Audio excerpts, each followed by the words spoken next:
Maine, as we take a look at the Central Maine Mustangs.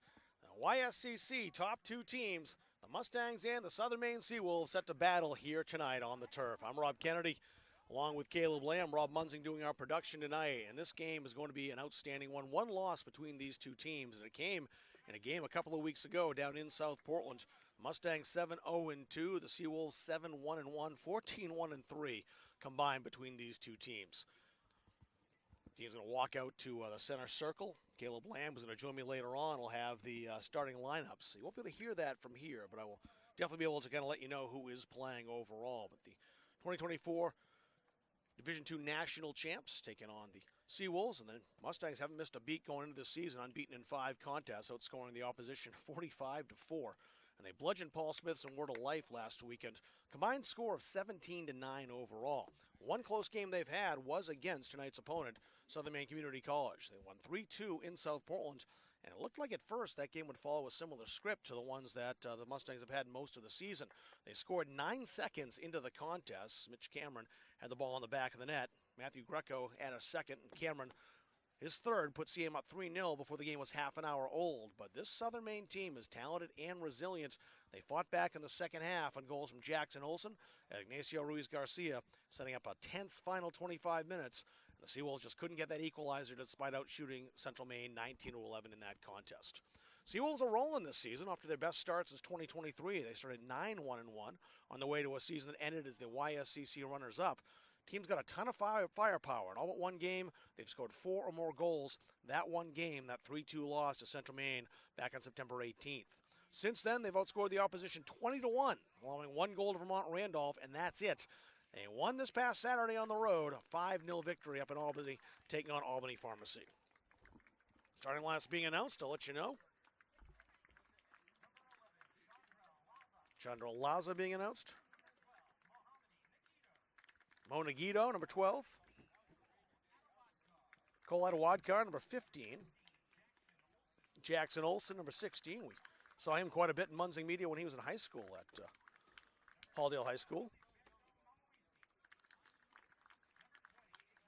Osberto Mamawisi, number 19. Ignacio Ruiz-Garcia, number 20, starting. And Adao Lafumbu, who has not conceded a goal all season in 3 games. He gets the start for the Seawolves in goal.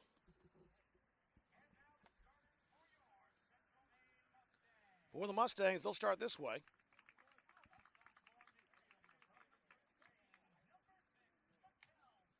Mikel Soto, number 6, getting the start, the sophomore.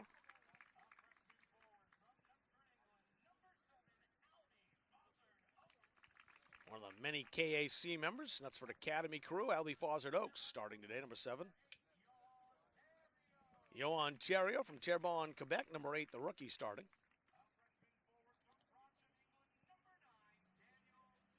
Daniel Semple with 9 goals on the season. He's in the starting lineup for the Mustangs.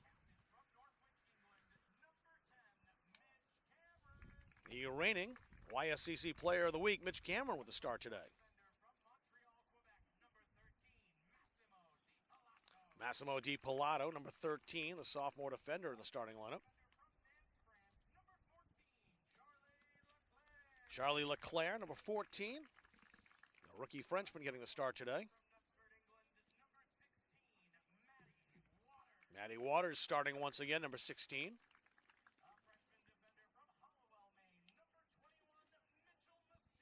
The rookie defender Mitchell Masita starting today as well.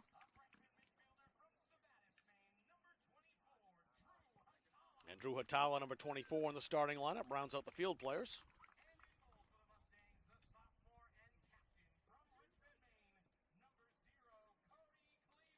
And Cody Cleveland, the sophomore from Richmond, Maine, he gets the start today as well.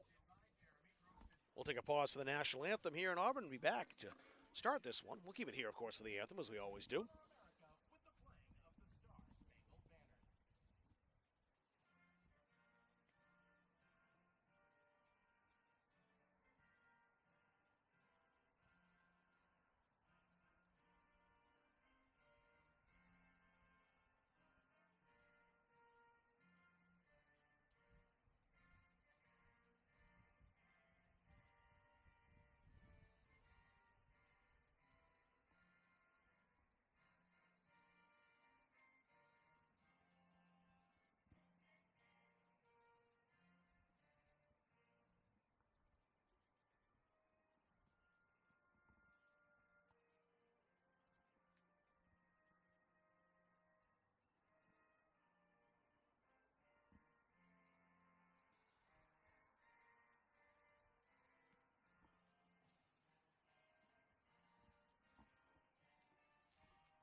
Mustangs and Seawolves just about set to get going on a picture-perfect night for soccer here in Auburn. 77 degrees as we get set to start at 6 p.m., which I think anyone would expect as far as a temperature at 6 p.m. on the night of October 6th, but that's what we have. Gorgeous night, no wind, perfect temperatures. Going to be a lot of fun. This game can be a testy affair, though, as it can be between two rivals, especially when you're looking at the top spot in the Yankee Conference. It's on the line tonight. Always seems to be some strong challenges. Players get stuck into these quite a bit. It's going to be a fun game here tonight. First goal will mean an awful lot. The Mustangs, again, got that in the first 9 seconds down in South Portland. Wouldn't expect that to happen again, but that first goal, very, very important when these teams play. Guys to keep an eye out tonight, Tim Eulenberger, 15 goals in his career. He's second in the YSCC with 6 assists. And Lewis Sayre, next goal for him will be his 25th for the USCAA first-team All-American. 5 assists, his third in the Yankee Conference. He had 3 goals last weekend against Paul Smiths and Word of Life. Over on the Mustang side, of course, keep an eye on the birthday boy, Mitch Cameron, turning 20 today. He's the YSCC Player of the Week. 13 goals this year in conference play. That leads everybody. 10 goals in the last 4 Yankee Conference games, including a brace against Southern Maine Community College last time they played about a couple weeks ago. So it should be a lot of fun. Let's see if we have a high-scoring affair. It seems like there should be goals in this one. Both these teams can play defense as well, so you never really know what you'll get in a matchup between the Mustangs and the Seawolves. Mustangs won 2 out of 3 last year. A lone Yankee Conference loss for Central Maine came to the Seawolves on September 28th. They won 4-0 in the regular season rematch after losing that 2-1 contest. And they also won the YSCC championship game 4-1 in that game. They're 7-1-1 their last 9 against Southern Maine, going back to 2020. Back in 2019, it was a sweep for the Seawolves. Pretty even overall before that. So the Mustangs wearing the home whites will start off in possession. Seawolves wearing the road blues. Long high ball that was skied and headed forward by Mo Nagito.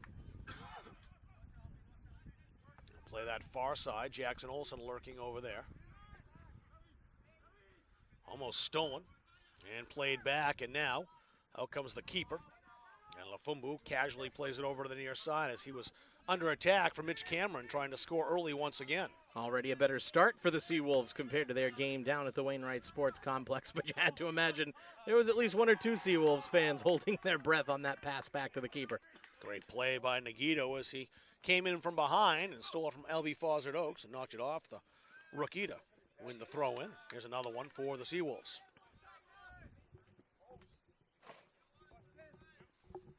Nagito, the freshman from Waldoboro, Maine. He'll take the throw. That's chipped high in the air. DiPilato trying to squeeze off Chandra Laza. This game will be played at a pretty quick pace, you'd expect. And Gomu trying to spin inside. That's Laza again. Great move by Chandra Laza as he puts that all the way across. Nobody home, but the Mustangs have to concede the corner. Cita there just trying to play it safe, not knowing what was on his back. Just take your first touch and get that out of the danger area, at least for the moment. The first corner of the game comes from the near side.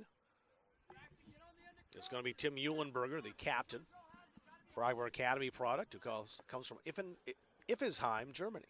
If I'm not mistaken, he's also the one who put one in from a set piece in the tournament last season. Too close to the keeper, Cody Cleveland, and he's trying to start the break quickly. LB Fozzard Oaks just beaten to it as well, and excellent speed from Felsberto Mamuisi.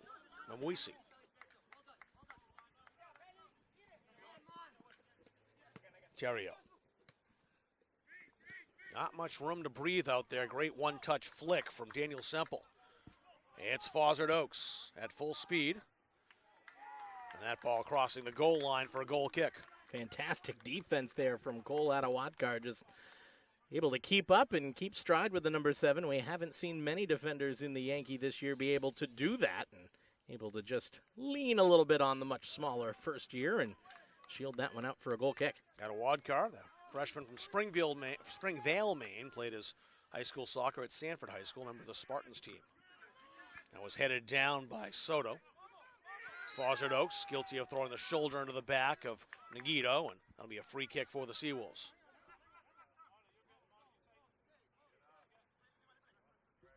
Fozzard Oaks still down. The referee is going to stop the clock, and Send the trainer on to attend to him. He's grabbing his right ankle. The trainer is being called on here. This is the conference game that counts in the conference standings. The first one did not. It was a non-conference game. That's why the Seawolves record is still perfect in Yankee Conference play at 5-0-0. And that is one of the differences between this year, the men's and women's side of it, with switching to the divisional standings format in women's soccer in the Yankee. You get those two matchups against the teams closest to you geographically, and both of them count. Women's team coming off a 1-1 draw in the return matchup this evening, just before this one got started. So two ties between the arch rivals in the women's side. Men trying to make it 2 wins if they can tonight. First game here between the women was scoreless. They played to a 1-1 draw in South Portland earlier today. The Seawolves scoring early, 30th minute. Michaela Monterano, the former Seawolf, equalizing around minute 64 or so. So Fozzard Oaks, thankfully, walking off under his own power. It's probably going to be some controversy about whether that Central Maine goal actually went in. Underside of the crossbar, straight down. Okay. Sort of shades of World Cup final 1966 between the English and the Germans, of whether that actually crossed the line. Probably a similar style of rivalry between SMCC and CMCC. Well, I haven't fought any world wars, but it's pretty close. Marley Rubira firing that ahead. Matthew Greco came in to take Fozzard Oaks' spot. We'll keep an eye on Albie over on the bench. Trying to work that down that touch line. Gomu's over there. He played back to Rubira. Seawolves keep this alive. Stabbed down by Terrio. Ball given away, and now it's loose, and the Seawolves pick it up. They'll try to use the entire field as Chandler Laza traps it. Quickly got company out there from Greco, just came in for the second time. Laza got past, but he didn't get past the last challenge. Sent him all the way to the touch line. Too many Mustangs there, preventing Laza from going anywhere with the ball. It's a throw-in for Central Maine.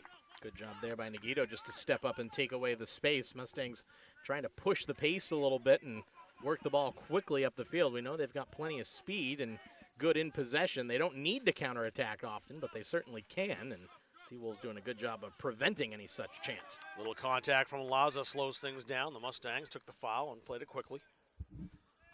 Too much shown that time to Jackson Olsen. Olsen's had a great start to his career. 6 goals, 4 assists in 8 games for him. And he had a goal last time these two teams played as well. And Gomu.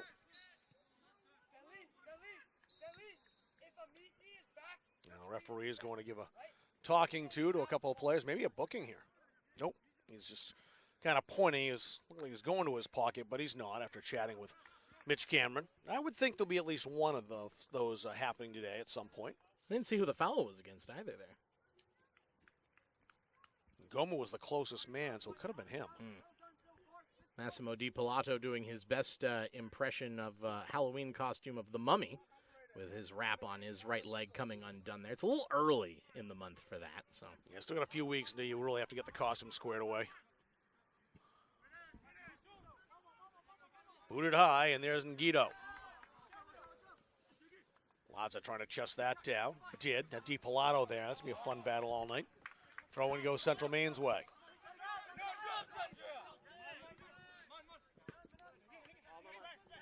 Overcooked from Greco. It turned the ball over. Eulenberger trying to play that through, and the flag is up. Cleveland went down to save it anyway and would have won the goal kick, but the offside flag stopped the play.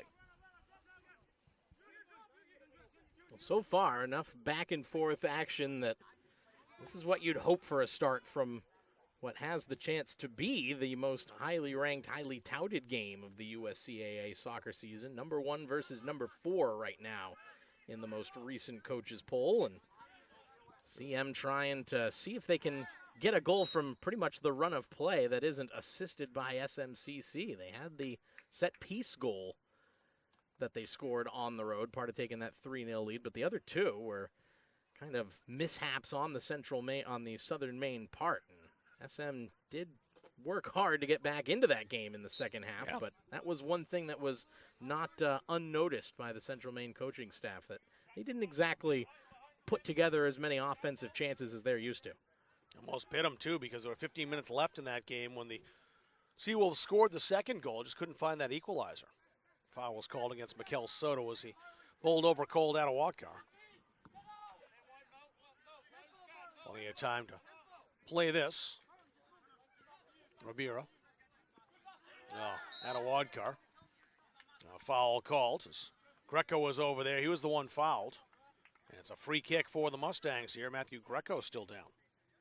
Greco, who was the replacement who came on the field for Fozzard Oaks. You don't want to have both your right wingers go down injured. So good to see him get back up on his feet, evidently A-OK. Fozzard Oaks looks like he'll be all right as well, as he's got a shoe off right now, but marching up and down the sidelines. Just kind of getting that loosened up again. See if he can get back in shortly. Again, any lazy pass in this game will be punished. You can kind of see the way these teams attack the ball anytime it's loose. Cameron. Played that back, the 1-2. Cameron into the middle, deflected, loose on the line, still loose, and cleared off the line. It stayed out. Oh, great chance there for Dan Semple. Just couldn't fit it through the defender. Did a great job to take away any space that he had. Great first opportunity here from the Mustangs. Not sure if Lafumbu got a touch on that or was one of the defenders who cleared that off the line. That's intercepted by Laza. Ball rolled past Eulenberger. Picked up by LeClaire. Rolled forward by Waters. Olsen had to play that back, made the prudent move as he was taking on 3 Mustangs. Now we see Ngomu.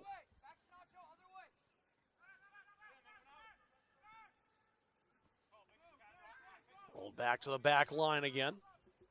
Sean Marley Ribera. Attawatkar.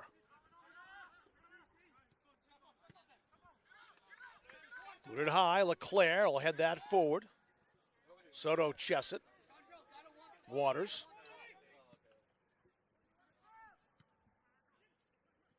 Played ahead, and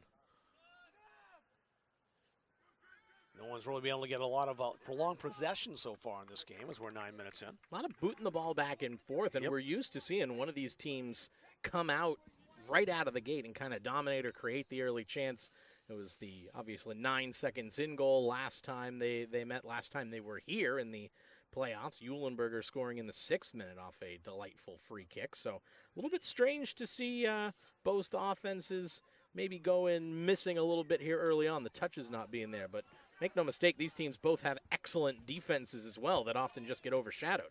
LeClaire's part of that for Central Maine. He popped it up once. This bouncer is corralled by Nagito. Waters putting it high. Ribera forward. That's taken by Ngomu. You see Ngomu. Ignacio Ruiz Garcia. Jackson Olsen on the right flank. Gonna work that down the touchline. Eulenberger's over there. The Mustangs win the throw. That was off Eulenberger. He's determined to get it right back. LeClaire, right up the middle, intercepted.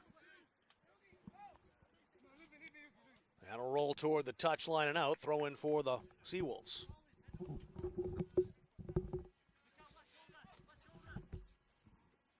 Guido takes the throw, got that through. Good poise there by DiPilato as he was under pressure to put that out of the way. Mitch Cameron. Semple. Cameron again. Oh, that's a great challenge, sliding down. Memoisi. Try to switch the field. Out comes the keeper as Lafumbu saw that diagonal coming and went out to claim. Well read there on the pass by Terrio, but I like that switch of the play. You've got Tala stationed out there on the left wing, kind of a little bit of a deceivingly quick player who has gotten himself on the score sheet 3 times already this season. A lot of early on goals for the kind of quiet-like but very skilled attacking midfielder. Seawolves trying to break it up the left sideline this time. Pass intercepted by Soto. Soto in a little trouble there, and he'll commit the foul as he took down Eulenberger. Free kick for the Seawolves. Soto, who does lead the Mustangs in fouls this season, but just part of the nature of being an aggressive box-to-box defender. You're always hunting the ball, always hunting a tackle, and more often than not, you're going to have some contact in the way of that as well. It's the cost of doing business with a good box-to-box midfielder. You have to kind of take those fouls every once in a while, because if they don't have that physical edge to the game, it's very hard to be effective. That's right. Mustangs, who have had a good history of they not just having very, very good skill, but also having a couple players that can put in a tackle. I don't think anyone in the conference is disappointed to see Raimundo Laboda, for example, no longer on the roster, the big hulking center back from Lewiston. Who, boy, was he just a handful to try to work. I wouldn't want to try to challenge him and work in on that. Probably the most imposing player you're going to find. Might get our first card here. The referee calling over one of the Mustangs. And just a warning for Soto by the looks of things. That'll likely be his last warning. Didn't throw the arms up above the head was the only clue that I got that we weren't going to have a card out of the pocket. Yep. But this is a dangerous distance here for the Seawolves. Good opportunity for Southern Maine here.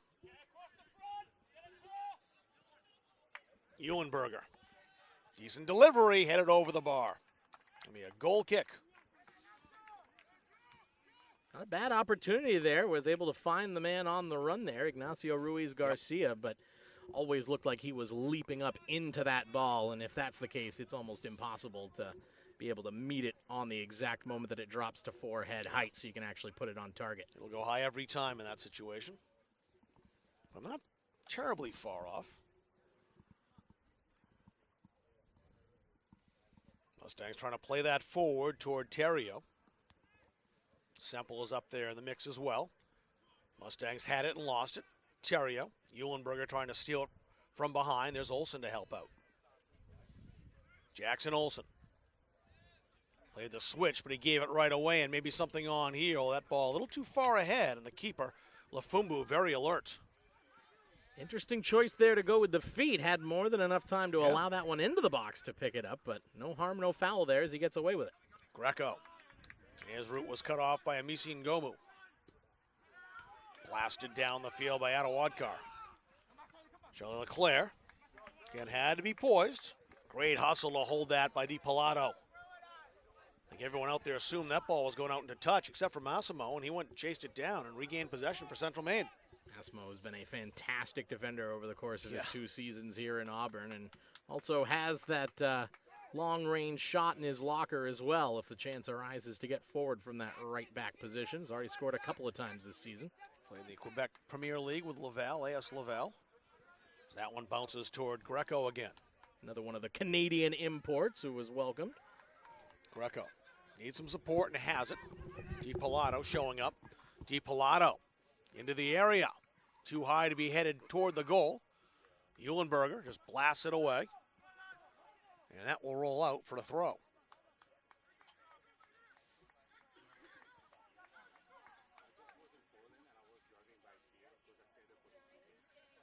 DiPilato's going to come up and take the throw.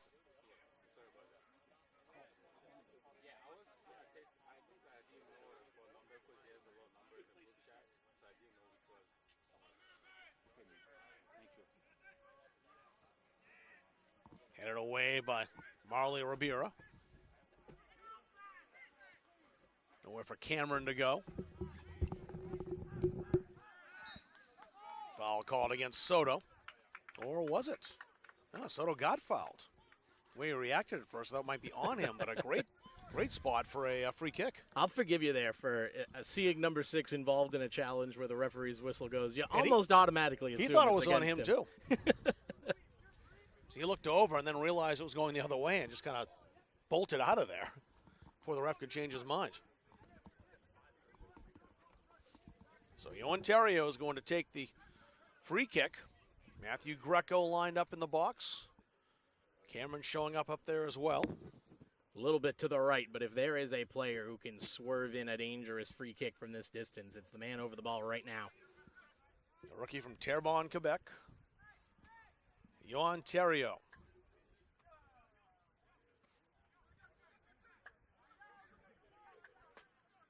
Waiting for the referee's signal as he lines the players up. Got the towering presence of defender Matty Waters in there to aim at for the head. Theriault. That is well off the mark. Now the Mustangs have to defend. So they get the ball back, but turned it right over.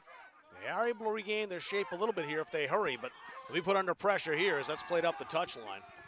But quickly on over to that to kick it away was Masita. See what Louis Serre wanted that ball there. Quickly give it to him on the counterattack. Let his speed do the work and just waited a bit too long to serve that one in. At a Wadkar, an acrobatic clear. I don't know that was totally necessary there, but it certainly cool. did. It certainly did look good. You beat me to it. DiPilato with a throw. 18 minutes. We're into the 18th minute is where we are right now. Nothing as far as serious scoring chances except for the goal-mouth scramble. Down the end to our right. One opportunity that Central Maine had was cleared off the line by one of the defenders, I think. I don't think it was Lafumbu who made that final save. It was blocked in front. Trying to work their way in, Luis Garcia. Quick ball ahead. They're trying to catch up to Cameron. A tremendous sliding challenge. This is why this SMCC team is so well drilled defensively. That was a great job by Semple to drop in sort of that false nine role, and then a left-footed one-touch pass that's on the money for the leading scorer in the entire USCAA. 9 times out of 10, that's him through on goal for a scoring chance, and instead on this occasion, it's Ruabira with a beautiful sliding tackle. Just came in and took it away. Yeah, he didn't think he was able to do that.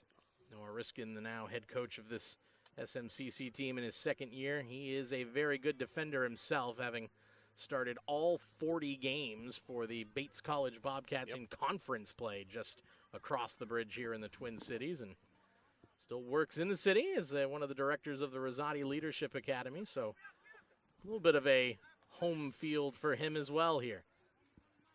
Cameron walking through tackles. Quick touch outside. That's Matthew Greco. Flag is down. And another great defensive play. That was Sean Marlon Rabira on that. It's a throw-in coming for the Mustangs. And that one did just clank off the very top of the fence and clear the field here. So Dave Gagne is off in search. That's headed to the near side. Greco giving chase here. Greco had it, lost it. It's a throw in for the Seawolves. Not for lack of trying there for Greco, however. It's fired down the touchline. It's out to play, and a throw in coming. A couple subs coming in for the Mustangs as well. Michael Quinn, number 11, will enter, and Stefan Samba. He'll come in as well. Drew Hatala will come off, and Mikel Soto as well. And hadn't allowed Drew Hatala to come all the way off the field there, Massimo DiPilato, so he'll be beckoned to do that again. DiPilato tried to thread the needle. It was stolen by Laza. Samba got fouled. Eulenberger didn't think so. And Cameron tried to play that quickly toward Quinn, and those two not happy with how that turned out. And poor Stefan Samba still laying on the ground in some discomfort there. Mitch Cameron, though, spying an opportunity to potentially get Quinn on the ball. That's a captain for you. He'll worry about his teammate after the scoring chance is gone. Go back toward Quinn again. Touched outside. Quinn trying to come back for it now. We're out of space.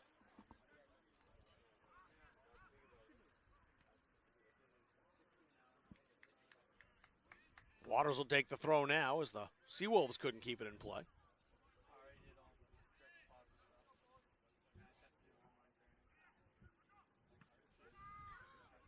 Played to some empty space. LeClaire stepping up. He got clips, no call, however. Play will continue. Pass a little bit too far for Laza, but he's got great speed. And he actually beat DiPilato. DiPilato trying to get back on that. He has some help. DiPilato. Mitchell Masita got tangled up and shouts for a penalty from the visitors, but just a corner. Bit of a clumsy challenge there from the freshman center back, who has done a good job of filling in for the injured captain Alfie Bashford, but he might have gotten away with some contact on the legs there. Could just close. as easily have been a point to the spot. It's Eulenberger setting up right-footed for the corner for the Seawolves. Good ball. Punched away by Cody Cleveland. Semple does the rest, but not out of danger yet. There's a shot, but it was on the bounce, and Ignacio Ruiz-Garcia caught the ball on the way up, and it just kept going up.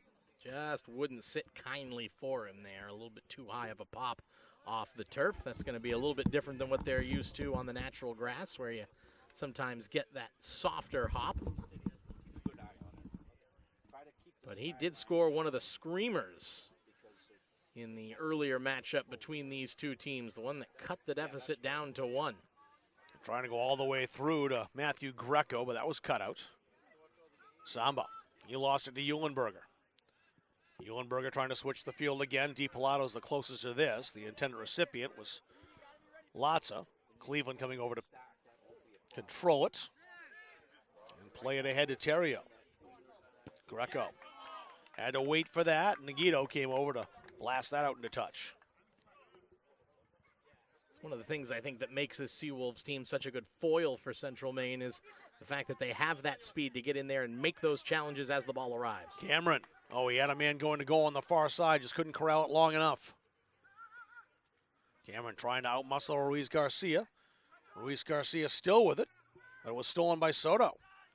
Play to the edge of the area now. And punch it away. Samba. Good quick flick of the foot by Nagito to knock that high.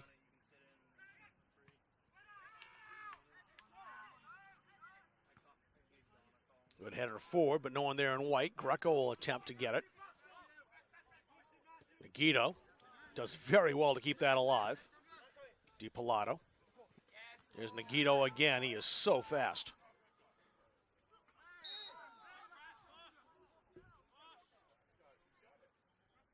Foul called against the Mustangs, Mitch Cameron. Short lecture from the referee. We're more than halfway into this first half. Few chances, no goals, but spirited play. Both keepers have been involved quite a bit, but neither of them have recorded a save just yet either. Some crunching challenges, too. That's what we've seen the most of. Greco. Play that back, a little dangerously, but it was played up to Samba. Mustangs attacking on the left flank this time. Atala. That's played out by Jackson Olsen, a throw in for the Mustangs. Ooh.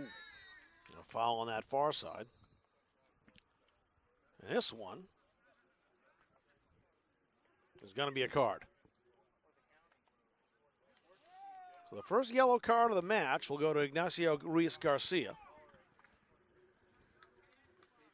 So he's assessed in the 25th minute. And as predicted, we weren't going to go through this contest, even a half, without a card. And the referee just wants to keep a lid in this game as well to make sure that those challenges don't get more physical and more physical and more physical until we have a bloodbath out there. I think it's good to slow things down a little bit. So far, it's been just hard play, nothing malicious at all. Good delivery, got through. Keeper came all the way out, and it's popped high. DiPilato challenged. Has the ball. Somehow stole that from Laza. DiPilato and the bicycle kick by Cameron. He couldn't quite execute that. Good attempt, though. Yeah, that would have been something. Nearly got up. You talk about a birthday present to yourself. That would be the most spectacular way to do it there, looking for his 14th of the campaign. And now Lafumbo getting a little bit of a birthday present himself. I'm sure it's not his birthday today, but that was a long way over his head, caught in no man's land. But thankfully the defense there to make sure no Central Maine player got a touch towards the unguarded net. Yeah, the boys in blue back in defense really picked up their keeper there. DiPilato is probably going to continue his streak of yellow cards. And there is a stop of the clock here. And he will. So Massimo DiPilato now 4 straight games against Southern Maine that he's got a yellow card. You called it before the match. You had pointed that out to me. So that in the 26th minute. So DiPilato will have to be careful, as will Ignacio Ruiz Garcia. DiPilato was a little bit unlucky to receive the yellow card on the road down in South Portland. Just went up in a challenge to head the ball, and it looked like he had actually gotten the worst of the midair collision, but it was he who found himself in the book. Not much doubt in this one, though. He's late, had the knee up, and very aggressive challenge. Didn't run into it. I think it was the one thing that saved him from a red card there. Headed out toward Jackson Olsen. Olsen deflected that off Matty Waters. That's out for a Mustang throw. Quinn at least able to turn the corner enough there to win and ping the ball off of the winger's foot there to keep his team in possession, but there's not been a lot of position out wide on that left side for Central Maine through the first 25 minutes. I'm surprised the Mustangs are trying to go long over the top as much as they are. They seem to spend a lot of time offensively really spreading the ball out and using the full field. That hasn't been the case here. Now it's Southern Maine with it. Laza, he got by LeClaire. Tried to center, blocked. Second opportunity by Megiddo, was pushed out of the area. And Samba called for the foul. That's a free kick.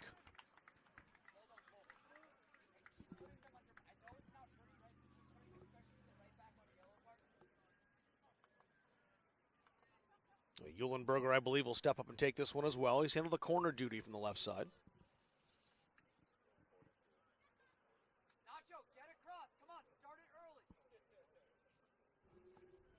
And it will once again be Eulenberger. Chance to whip this one into the mix, and they are bringing up plenty of bodies in support. They'll have 7 in that mixer to aim at to try to put something on target for the first time tonight by either side.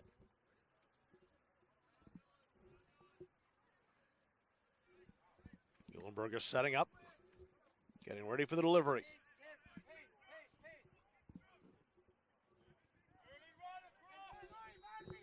Eulenberger's ready. Here it is. Floated into the area, headed high, and headed out by Samba. Moisi regained control. That's played ahead, and there's Mitch Cameron. Play it back in Cameron's direction. Headed away from him, however.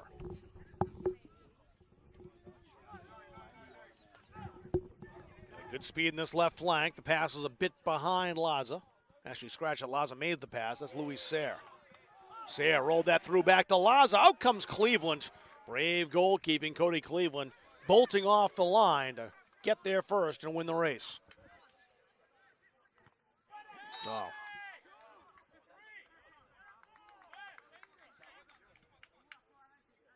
Foul called against the Mustangs. That time it was Yo Ontario. Mamawisi is going to take the kick for the Seawolves with 16.5 remaining in the first half.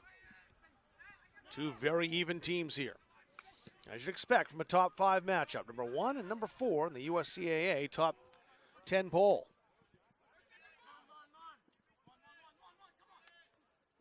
Good win on the header by Mamawisi.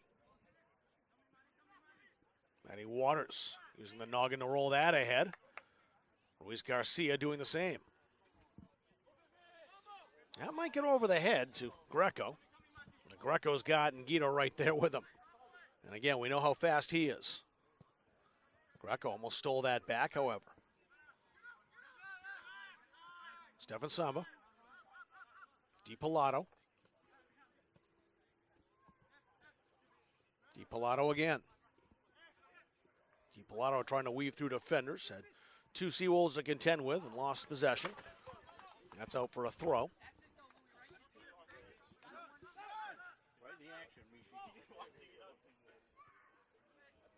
And into the middle. Samba's there again. Waters. Out toward Quinn.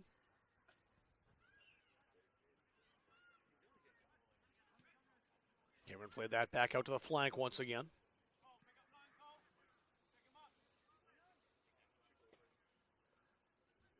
Cameron trying to walk on that goal line. Too many defenders there. It's played away. Maybe another chance, however. Flag stayed down. Mustangs trying to regain control once again. That time a foul called on the Seawolves. Good spot for a free kick. As Matty Waters was felled. Waters, who is an imposing physical left back and sometimes fill-in center back, but boy, does he have a nose offensively. Scored a couple of times this year, and as you can see, pretty quick, trying to make some room for crosses there, and wins his side a foul in this case. Got 5 targets in the area to aim at right now. Waters, good velocity all the way across the frame of goal, but no one there in white. That's a Mustangs throw. Caden Pillsbury waiting to get in with Christo Vumpa.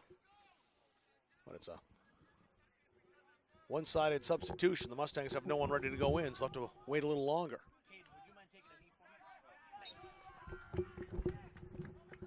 This time the foul called against the Mustangs. Free kick this time to the Seawolves. Big full moon you see in your screen right now. Gorgeous night here at Central Maine Community College. I was going to wait for something crazy to happen to point that out so it would seem prophetic, but beat me to it here, Rob Kennedy. I saw it in the monitor. It just kind of stands out, doesn't it? Yes, it does. Almost a harvest moon. It's not quite the right color. Lewis Sayre trying to race for that. Mustangs have kept him in check so far. Jackson Olsen as well, who's got it now. Olsen freed up some space. Played that.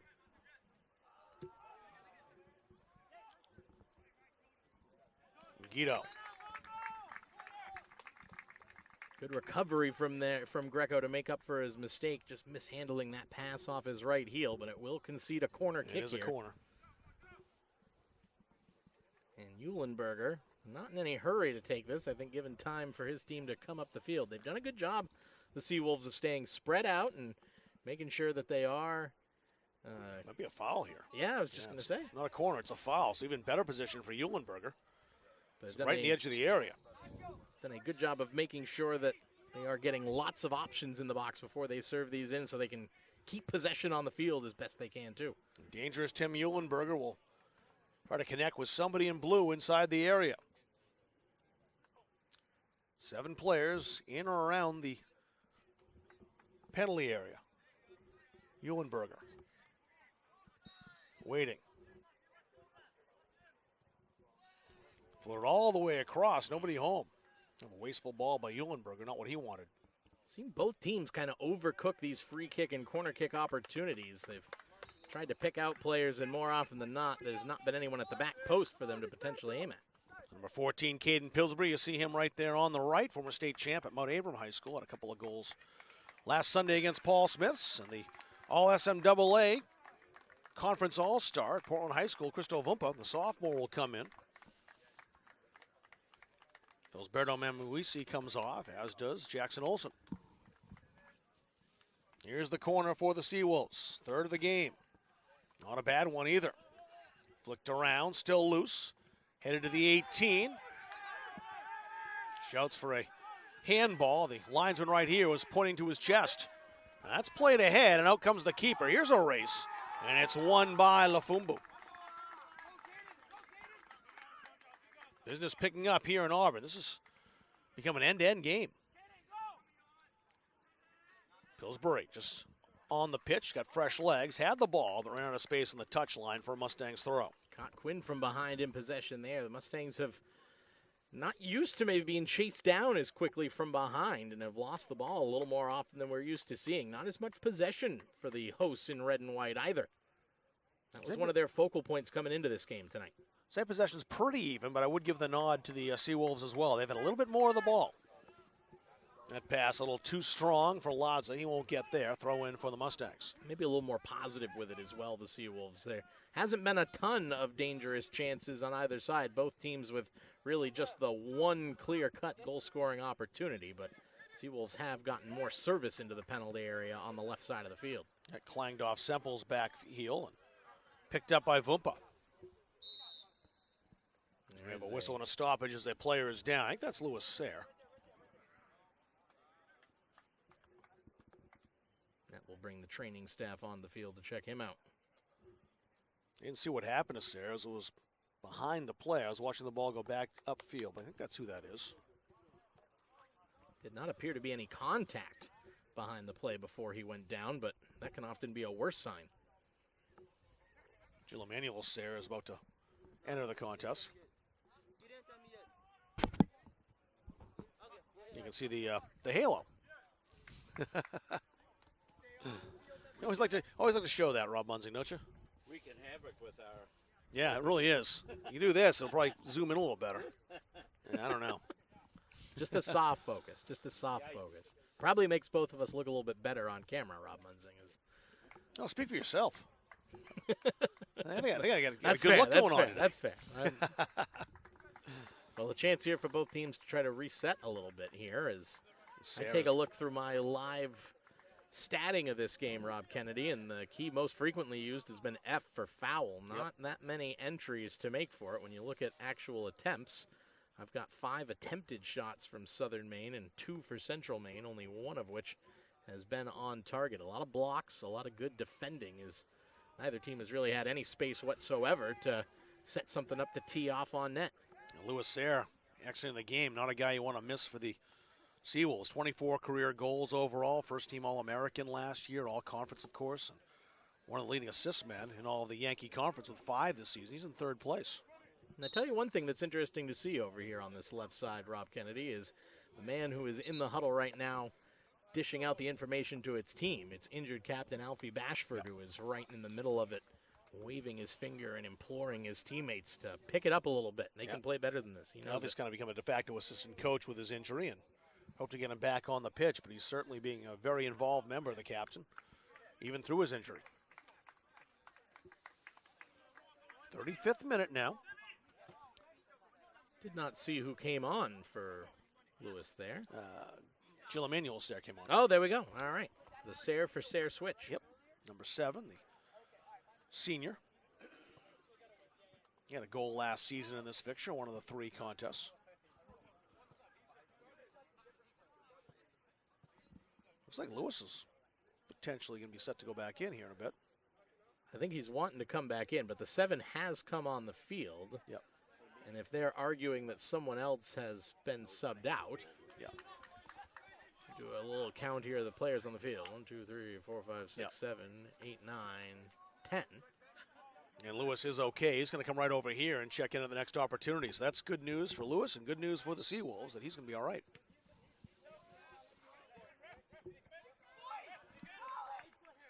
So it was not Louis that Jill Emanuel came in for, so someone else has been subbed off the field in the process. Yeah, they're playing with 10 for a moment because Jill Emanuel did come in at the same time his brother came off. An illegal throw-in's going to turn that over to the Mustangs.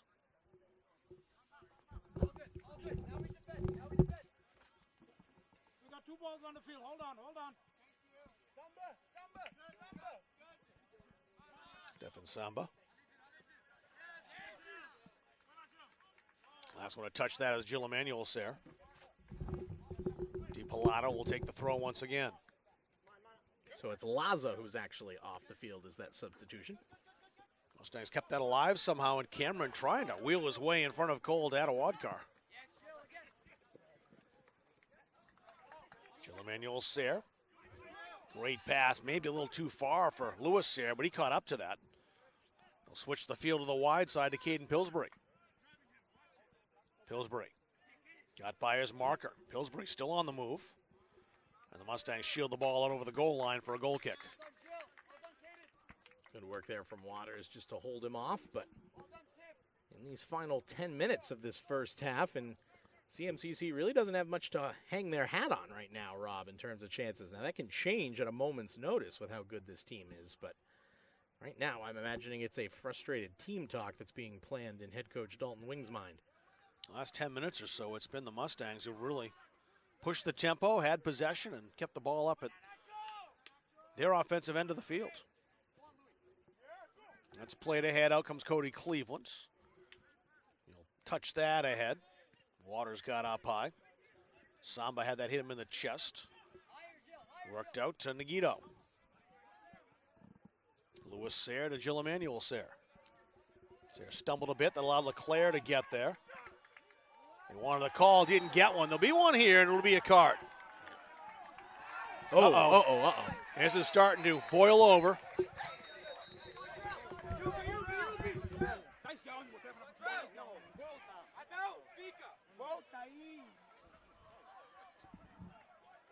That's a flashpoint we were hoping not to see. The question is going to be now, what are we going to see for cards?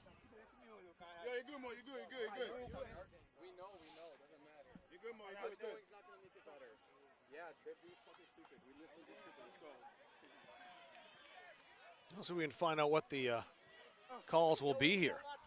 Even the keeper came all the way up. Adao Lafumbu.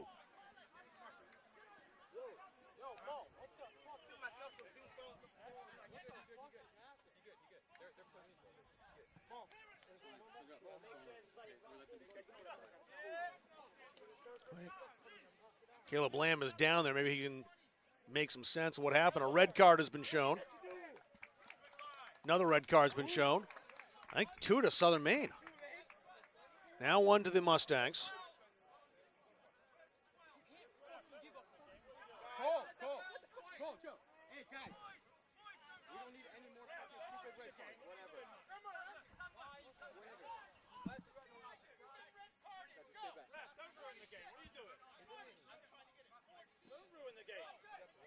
So off for the Mustangs, number 14, Charlie LeClaire has been dismissed. Ignacio Ruiz Garcia looks like he's been dismissed.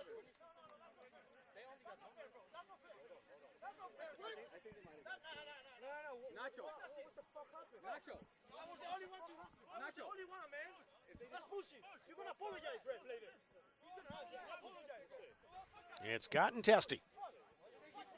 Ignacio Ruiz Garcia not happy about being sent off. Charlie LeClaire is off.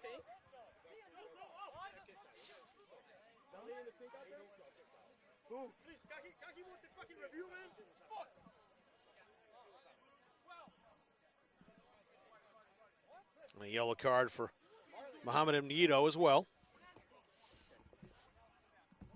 Ruiz Garcia was on a yellow already.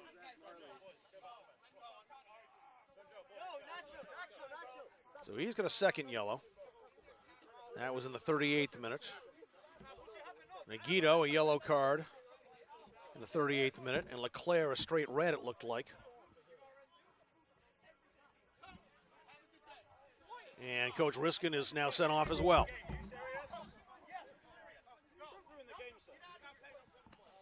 So Noah Riskin has been given his walking papers as well. That's 4 people dismissed in this game.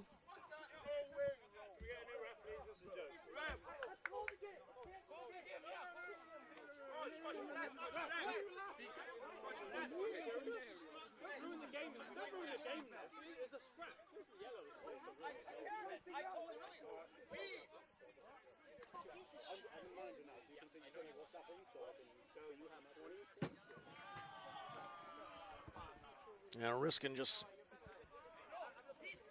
tipped over the trash can. He's upset. We knew it was going to be a testy affair. We weren't exactly expecting this.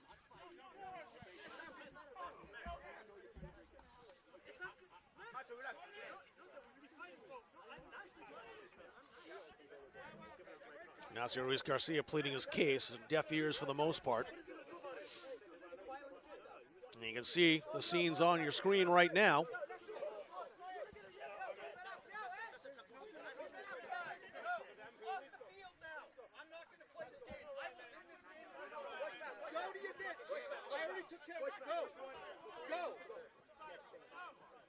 Tim Eulenberger will get the conversation. He is the captain for this Seawolves team. You see him number 10 with a referee.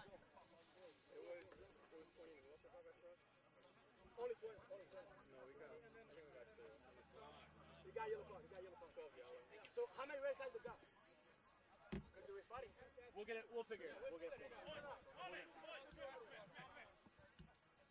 The question now is who can remain in this game?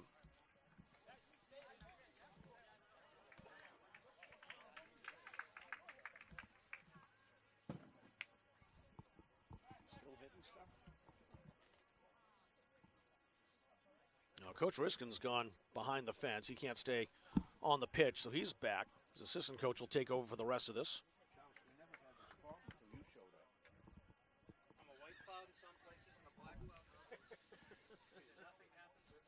This is all happening in the 38th minute.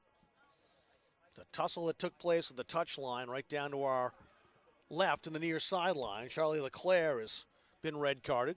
Ignacio Ruiz Garcia for Southern Maine has been red carded. Anyone else that we know of, Caleb?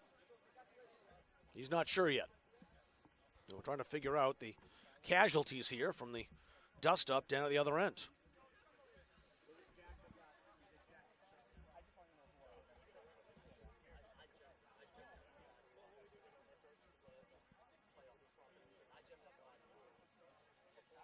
Everyone just seems kind of baffled as to what's going on here. Eulenberger was still talking, the coaching staff as well. And no love lost between these teams, that's for sure.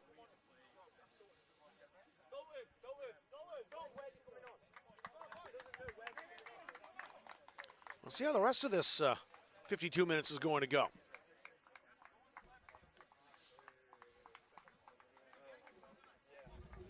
Jacob Donnell's going to check in, number 3.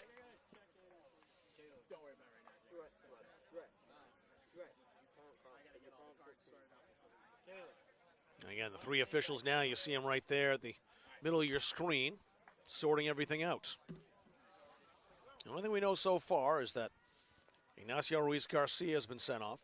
It appears that Charlie Leclerc was sent off as well for the Mustangs. We know Noah Riskin, the head coach of the Seawolves, has been red carded as well.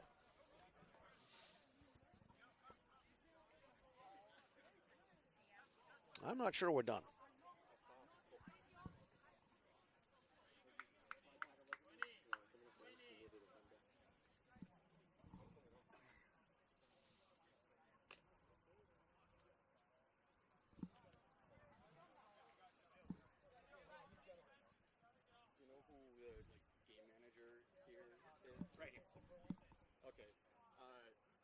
Trevor got kicked out, but there was that mom of the Kings that grabbed one of our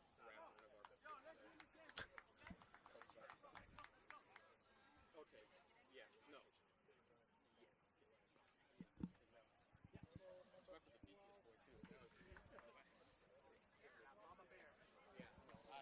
Even some spectators have been removed in this game as well.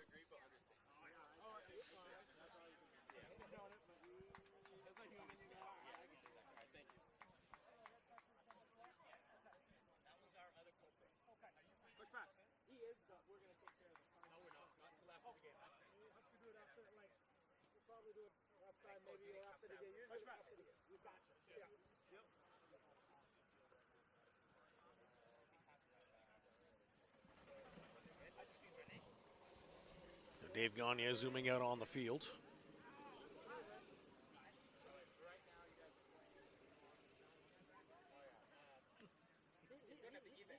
was on the bench. So it'll be 90. Caleb Lamb is over figuring that out. You can see him right behind Jacob Donnell.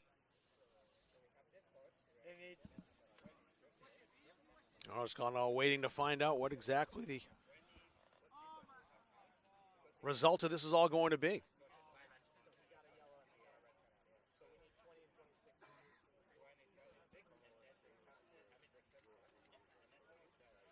There are 26 as well. That would be Christo Vumpa if he's been penalized too. I don't know.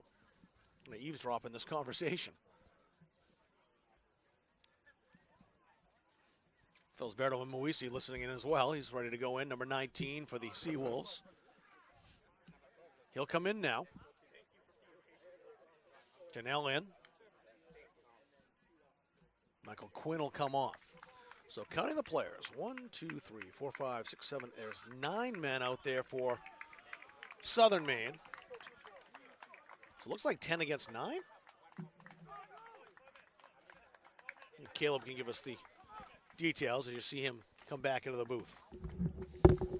That seemed like a somewhat confusing conversation to have. What'd you pick up? Well, I'll wait until halftime to give a full rundown there, as our head referee wants to. Sure. Wait until halftime to book out everything, but what we essentially have is 3 sent off for the Seawolves, 2 sent off for the Mustangs, but 1 from the bench, I believe, for both teams. Okay. So if I'm not mistaken, we are playing 10v9 right now. Charlie Leclerc, I think, was sent off for sure for the Seawolves, and I know Ignacio Ruiz-Garcia was one of the men sent off for the Mustangs. The Seawolves, Ignacio Ruiz-Garcia. We'll sort everything out at halftime and let you know who's still able to play in this game. Let's hope the shenanigans are over. I tend to doubt it. DiPilato. Southern Maine playing a man down. A lot of space out there. Now Matty Waters over there. And trying to come in quickly for that challenge, Cole Walker. And he was able to shield Waters off, or Cameron rather, off the ball and win the goal kick. Well, there's your full moon reference. Yes. We're talking earlier in the game that pointed out the full moon, and Caleb said, I'll wait until something crazy happens. Little did we know it was going to be that crazy. I regret my choice of words. A dust up down on the left flank, down to our left. It's resulted in, well, heavy casualties as far as players not being allowed to continue. Again, we'll sort it all out in about 7 more minutes. Good header to knock that out to the near side. Got a Wadkar. Bounce that off DiPilato. DiPilato. Cameron trying to slide that toward goal. Deflects back out. Maybe a chance for Greco, but too many Seawolves in the way. DiPilato. Nice sliding challenge, and that'll be a throw-in for the Mustangs. No. Yes, it is a throw-in for the Mustangs. The way the reaction was, thought it might have gone off the Central Maine player. Samba played that back. Here's Masita. Waters will switch the field.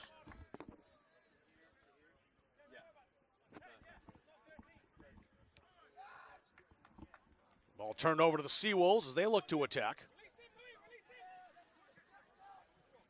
Played right up the middle, into space. The Southern Maine bench already unhappy with the officiating. We have a keen eye out to see anything they feel is worthy of a whistle they don't get the call for. And that's the thing about, again, a game like this, is it just the tempers rise, and maybe the halftime break will allow cooler heads to prevail. Namoisi. And a Wadkar. He's harassed by Greco. Namoisi looking for options. Intercepted by Samba, who anticipated that, got there in front of Louis Sayre. And Sayre wins the throw.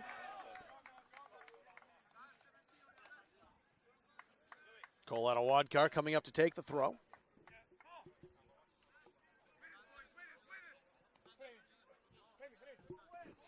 Good long throw by Wadkar, too long in that situation. Sayre thought he had his jersey held by DiPilato, who's got to be careful, of course.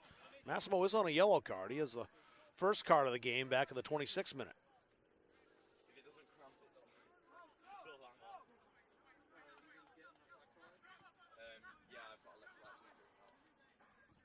Samba.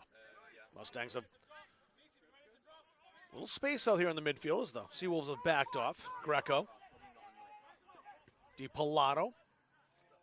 Back heel. Part of the two-touch passing. It rolled all the way in on goal. Cameron trying to set that up with Yohan Terrio. And almost connected on that.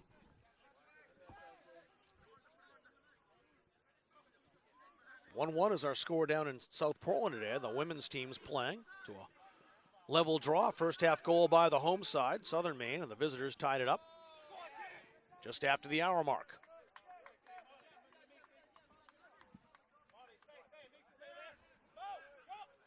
Samba. Rolled toward Cameron.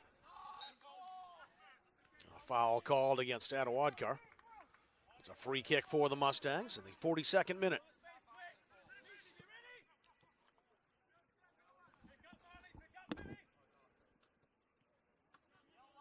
Playing that far side to Jacob Janelle. Janelle we've usually seen playing back further than he has been, but he's up attacking right now.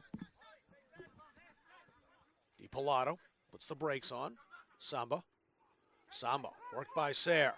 Roll that into the area. Oh, well defended by Sean Marley Ribera. As it looked like Mitch Cameron was about to set up to fire. And he was in great position to open the scoring here. Greco couldn't catch up with that. Lewis Sayre.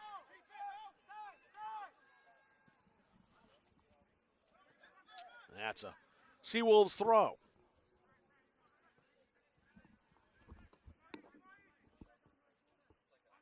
So much more empty space on the field right now is going to be really the thing to figure out how to play with. You're not going to have as many players to connect with, obviously, but you're going to have some more room to make runs and carry the ball quite a few yards. Tons of space. At a wad car. Noisi. DiPilato popped that high. Here's Greco with it. Controlled by Masita. Waters. They invite him on. Matty Waters continues to carry. He'll try to play that long ball. And again, it bounces right to Adao Lafumbu, who plays it expertly.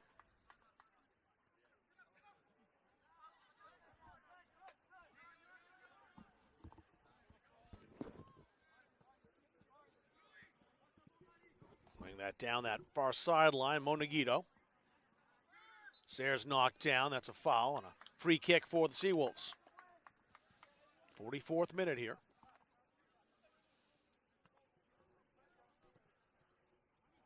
Mustangs playing with 10, the Seawolves playing with 9. Give you all the details after we sort out that mess in the 38th minute. We'll sort that out here at halftime.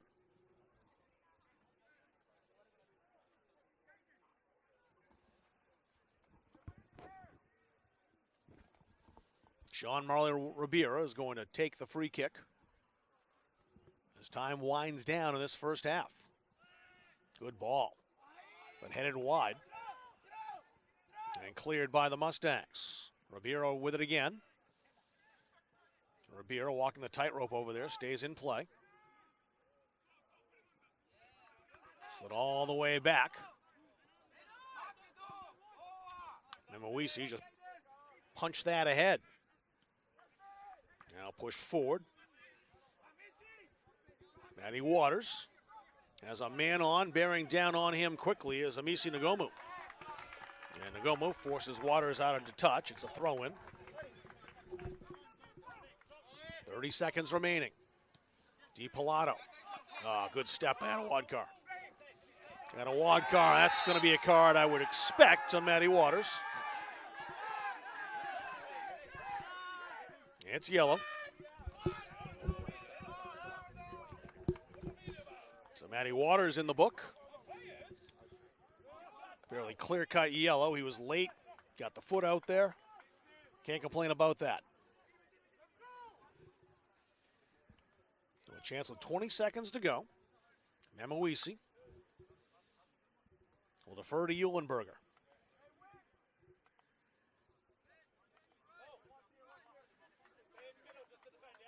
Eulenberger.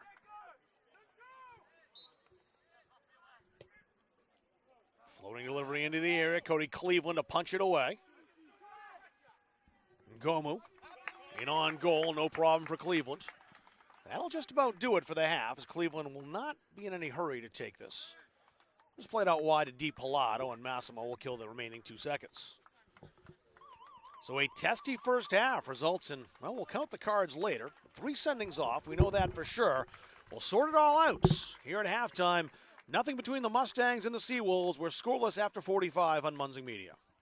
At Central Maine Community College, your future is our priority. I'm going to be a preschool teacher. An HVAC technician. Pediatric nurse. Whether your college journey is starting here, I'm going to be an architect. Physical therapist. I'm going to be a lawyer. or we're a stop along the way. I'm going to be a doctor. A machinist. Honestly, not 100% sure yet. With over 40 programs, I'm going to be a graphic designer. An athletic trainer.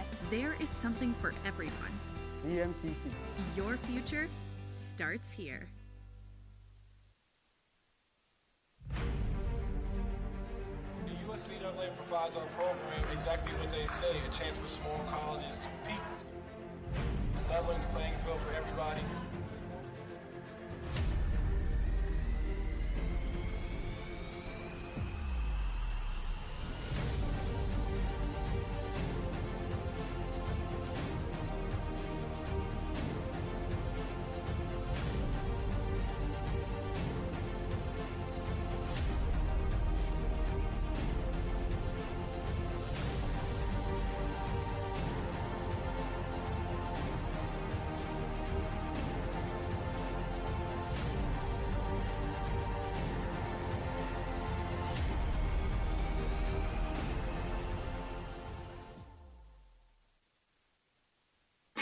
At Central Maine Community College, we are building things that last. We're investing in technology, new facilities, and offering more degree programs than ever before. You can get the traditional college experience at a fraction of the cost, and for some, it's even free. Wait, did she just say free? That's right, free tuition for Maine high school grads from 2022 to 2025. Set your goals and find your path at CMCC. Let's build a future together. Are you stuck with an annuity that's not meeting your needs? Maybe the returns are lower than you expected, or the terms no longer fit your financial goals. Upgrading your annuity could be the solution you've been looking for.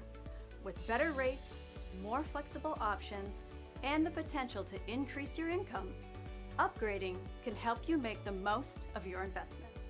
We are here to guide you through the process, making it easy and ensuring your financial future is based on your specific goals. Call us to explore your options today. For years, you've worked hard, saved wisely, and dreamed of this moment. Retirement is one of life's biggest decisions. You don't have to navigate it alone. With Gosline Retirement Planning by your side, you can retire with confidence. We're a team of fiduciaries who specialize in the transition from work life to retirement life, and we're here to help. We at GRP are committed to building a plan that lets you live and give better than you thought possible. The Hutchinson Family Sports Foundation is proud to support Munson Media's production of live streaming high school sports. We recognize the hard work and dedication of Maine's high school student athletes, and we applaud Munson Media's pioneering live streaming efforts. The Hutchinson Family Sports Foundation. Since 1892. And it changes the game, 35-26. This has been a wacko affair. Our goal in public service is to improve the quality of life in communities. This is the Public Service and Social Sciences Department. We originally started with criminal justice, and then we added more programming. I'm in the forensic science program. I want to become a state fire investigator. State trooper. I want to be a game warden.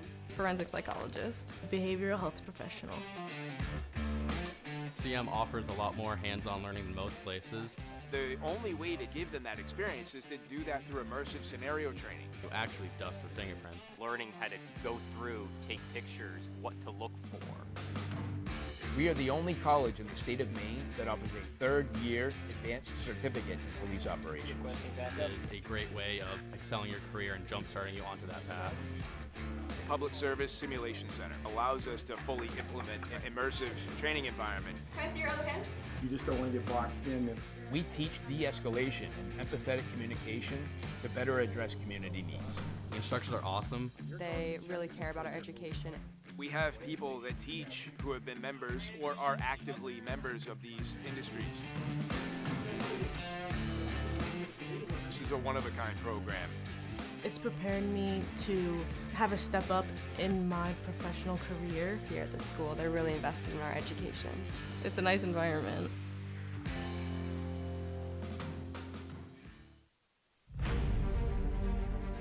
The USCAA provides our program exactly what they say, a chance for small colleges to compete. It's leveling the playing field for everybody.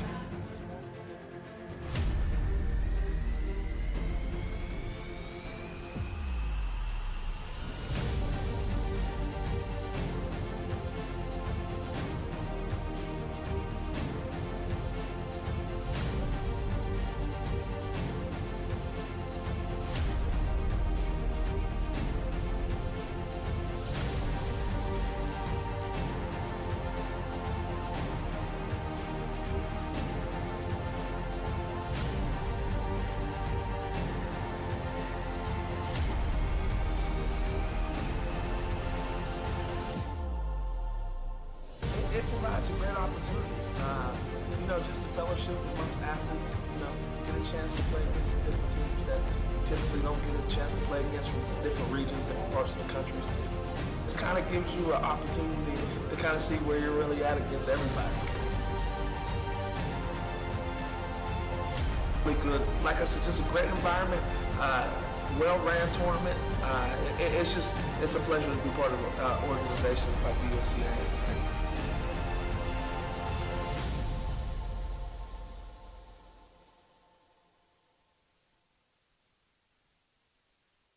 Jeff Harder here, partner of CBU Advantage. Listen, Medicare can be overwhelming, but it doesn't have to be.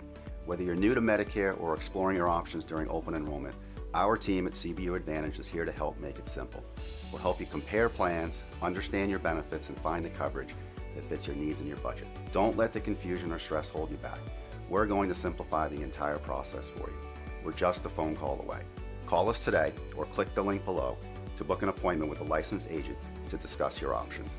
Talk to you all soon. Our goal in public service is to improve the quality of life in communities. This is the Public Service and Social Sciences Department. We originally started with criminal justice, and then we added more programming. I'm in the forensic science program. I want to become a state fire investigator. State trooper. I want to be a game warden. Forensic psychologist. Behavioral health professional. CM offers a lot more hands-on learning than most places. The only way to give them that experience is to do that through immersive scenario training. You actually dust their fingerprints. Learning how to go through, take pictures, what to look for. We are the only college in the state of Maine that offers a third-year advanced certificate in police operations. It is a great way of excelling your career and jump-starting you onto that path. The Public Service Simulation Center allows us to fully implement an immersive training environment. Can I see your other pen? You just don't want to get boxed in. And We teach de-escalation and empathetic communication to better address community needs. The instructors are awesome. They really care about our education. We have people that teach who have been members or are actively members of these industries. This is a one-of-a-kind program. It's preparing me to have a step up in my professional career. Here at the school, they're really invested in our education. It's a nice environment.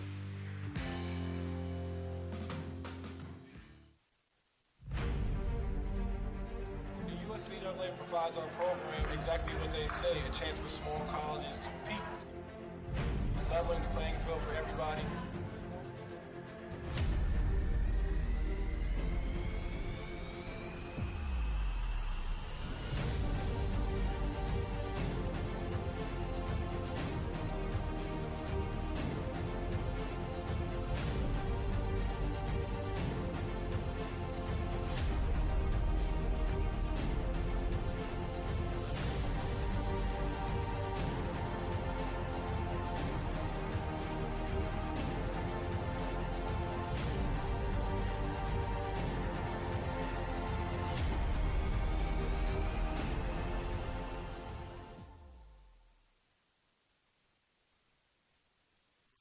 Central Maine Community College here in Auburn, Maine. I'm Rob Kennedy, and along with Caleb Lamb, was totaling up everything that we just saw happen back on the field. In minute number 38, no goals to report, and we didn't really have any video as far as the dust-up as well as this. If you were watching live, it happened right down on the near side, and the players involved were in the middle of the whole action, so we couldn't really see with our camera exactly what was going on down there. What we do know now, though, is that five red cards were handed out. For Central Maine, Isaac Bro got a red card. Now, he was on the bench. He wasn't playing, so the team will not be shorthanded on the pitch because he was on the bench. Charlie Leclerc, though, was on the pitch. He was sent off in the 38th minute. And that was it for the Mustangs. Over on the side of the Seawolves, a couple of red cards, 3 in fact. And Ignacio Ruiz Garcia was already on a yellow card. I didn't know if he picked up a straight red or a second yellow. Either way, he was dismissed. Cristo Vumpo, who hadn't been in the game all that long, the Portland High School All-Star, he was dismissed. And, of course, the coach, Noah Riskin, was sent off as well with a 3rd red card. Caden Pillsbury picked up a yellow card, as did Mohammed Nguido. So a couple of yellow cards as well for the Seawolves at that point. It had been a testy game, but not really one that looked like it was going to boil over, although the challenges were getting more and more physical as the half went on. And you kind of expect that in this contest, especially because you know what a rivalry game this is. These two teams in the top 5 in the nation, both of them. So you knew it was going to be heavily contested. They're physical teams, they're skilled teams, and they were definitely getting after each other throughout the first 30 minutes or so. But in the 38th, it all boiled over, and something we didn't want to see. 5 red cards being handed out. Definitely not what you want in this fixture. It's not the first time we've seen things boil over in a game between Central Maine and Southern Maine, but here it's one that really may have an impact going forward as the Seawolves will be down a man They'll be having 9 players on the pitch, the Mustangs with 10 on the pitch. So 1 extra man out there for Central Maine in the second half. And boy, that's going to mean an awful lot of open space out there for the teams to work with.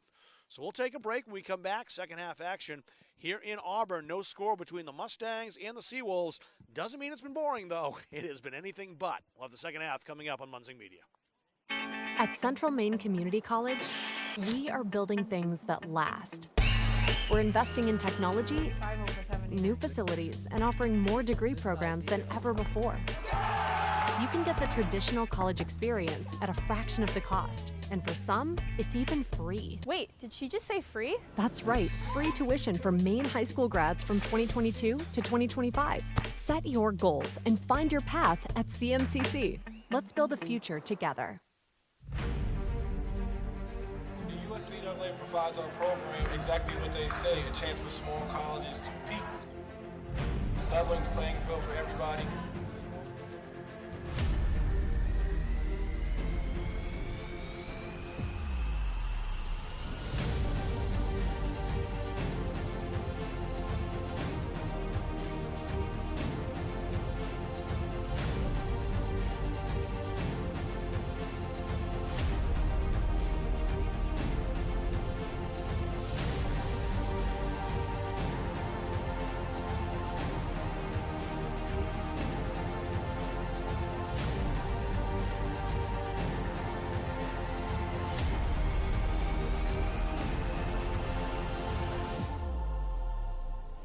It provides a great opportunity, just the fellowship amongst athletes, get a chance to play against some different teams that typically don't get a chance to play against from different regions, different parts of the country. It kind of gives you an opportunity to kind of see where you're really at against everybody. Really good. Like I said, just a great environment, well-ran tournament. It's a pleasure to be part of organizations like USCA.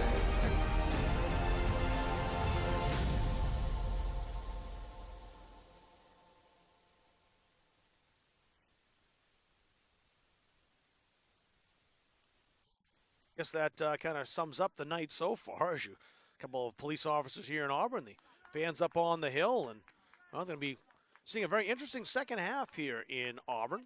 90 seconds to go until kickoff.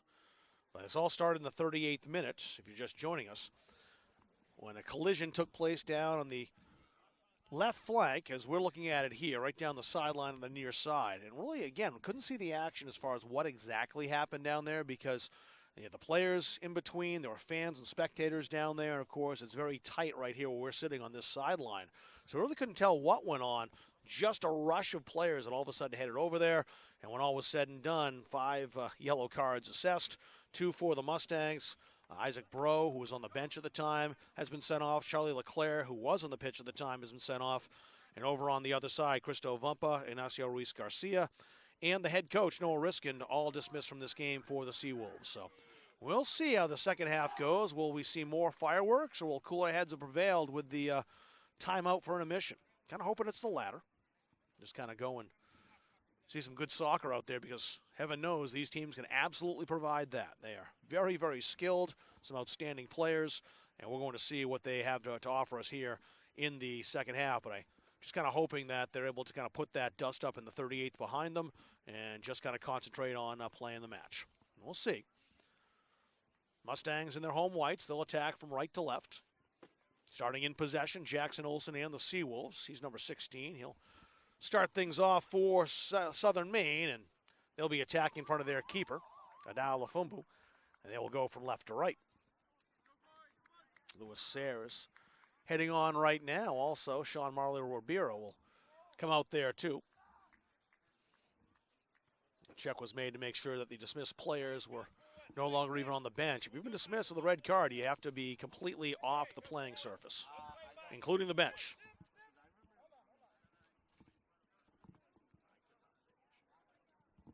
We haven't had the whistle sound yet.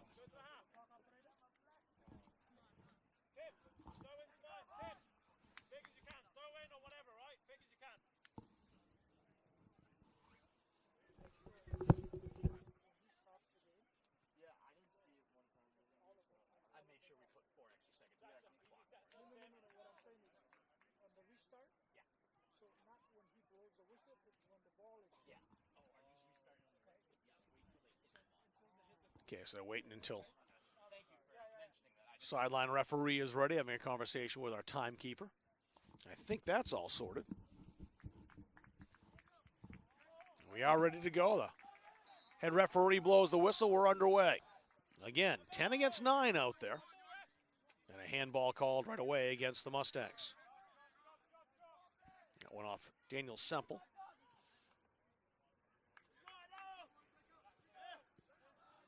Guido's up to get the ball. And trying to encroach fairly far upfield as Memoisi. The handball happened on the Seawolves' defensive side of the pitch. And fairly far back, too, not where that is being spotted. Sean Marley Ribera is going to take the kick eventually, but they're backing him right back outside the circle is where it was. Oh, boy. Yeah. The thing is, they probably assume that Sean Marley Ribera knows where that handball took place. And he tried to encroach all the way up a good 30, 40 feet. Now, refs kind of had enough with, I think he's lost patience with both teams overall.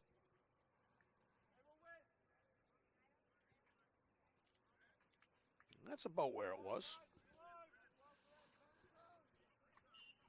From a Greeley Ranger, Sean Marley Ribera will get us back to open play here momentarily. Good long ball into a scrum of players headed down. Played out toward Mitch Cameron. Now picked up in that far side by Ngomu. That's a throw-in for the Seawolves.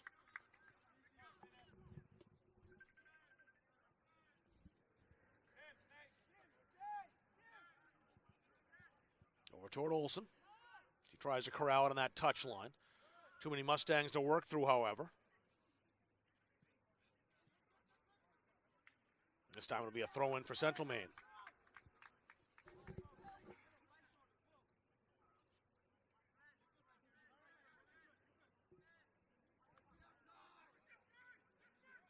Mustangs moving over to the near side now.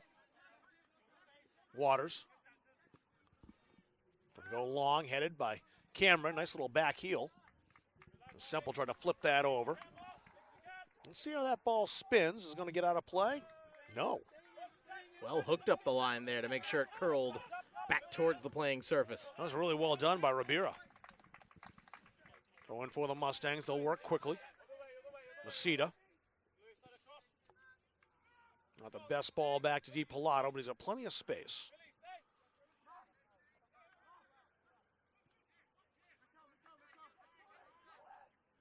Mustangs probing here, trying to find a way through.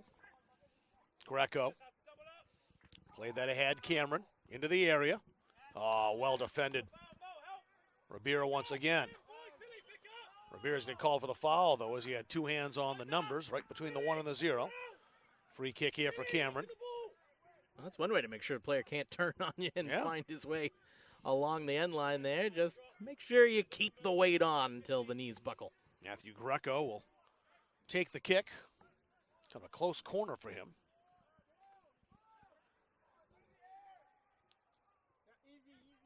Six in the area for the Mustangs, for Greco to try to pick out. Greco. Clear to the side, not out yet. Now it is, right back to Greco. Greco had that block, good work by Eulenberger. And I think he won the throw. Nope, it's Central Maine's. Oh, and a stop of the clock here.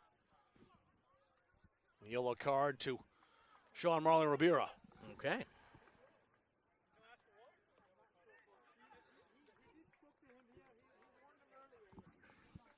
So probably just too much conversation from Sean Marley Ribera. The assistant referee says he's been warned already once. That's probably why. And they have to wait on the whistle. Yep. So he's on a yellow card.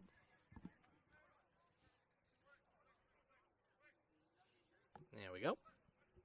Long throw into the area. Out comes the keeper. And Lafumbu saw that, got through the defense, and was alert to come off the line.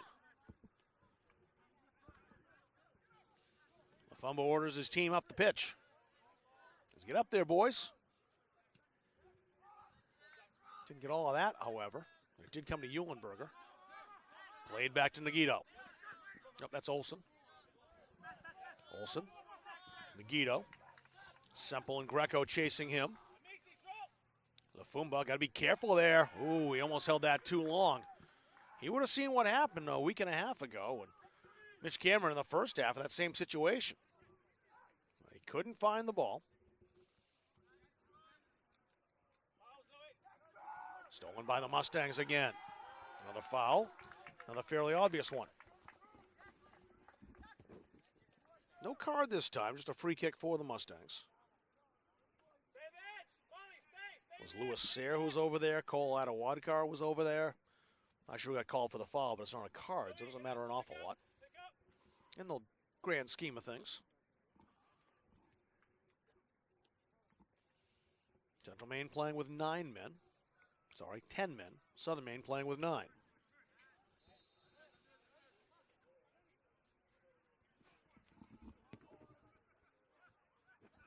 Waters on the delivery, left-footed. He's got good range, Matty Waters, the sophomore from England. And there it is. Decent ball, headed high. I'll put that back into the air. It was blocked down by one of the defenders. Now it's Jackson Olsen. Sorry, Eulenberger with Olsen arriving. Olsen's got some space outside. He's also got company there with Mitch Masita. 2 MVC rivals going at it. Marinicook and Halldale right there. Masita freezing Olsen out. Now Olsen has it once again. Jackson Olsen looking for options. Played that back. That's Mimawisi. And a throw in as that's knocked out of play by Masita. 2 impressive freshmen battling over on the right side, and Jackson Olsen and Mitch Masita. Mimawisi into the area. Sayre is there for a shot, and he blazed it over the bar. Good opportunity for Louis Sayre. Did a great job to bring that down under control with his first touch and somehow tee up a quick swivel on the volley, but always rising off his right foot.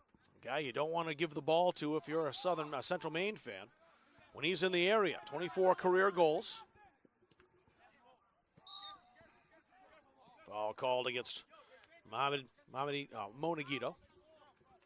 And remember, he is one of the players on a yellow card for Central Maine who do not want to be down another player. Yeah, I'd like to be fatal. Mustang trying to work the right side of the field. Drew Hatala's over there. Switching the field. Greco. Waters arriving on that left side. Here's Matty Waters. Into the area. Waters across the face of goal. The header was there. And a chance for Semple, but he headed it high. Carlos Rodriguez Cruz entering the game. He's number 3. And he will replace Mo Nagito. Maybe a good decision just to calm things down for a little bit here. Yeah, with that yellow card, I think that's probably why. Just kind of give him a little rest and take a player off the field who was just called for a foul on a yellow. That was headed forward by Soto. Hatala battling for it, was outpaced. Going to get right back on it. Soto again.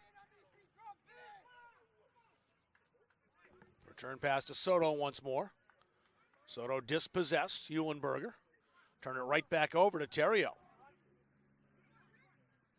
And when Terrio lost it to Sayre, also picked up the foul. Free kick to the Seawolves.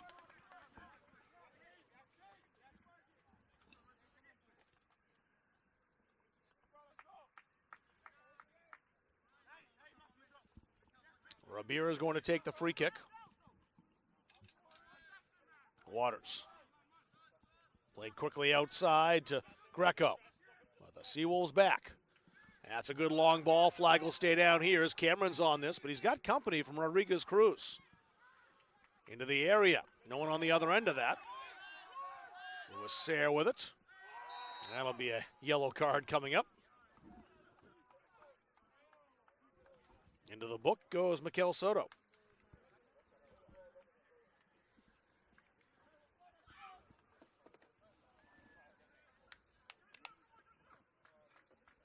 Might be easier to say at the end of this game who doesn't have a card than who does. Yeah.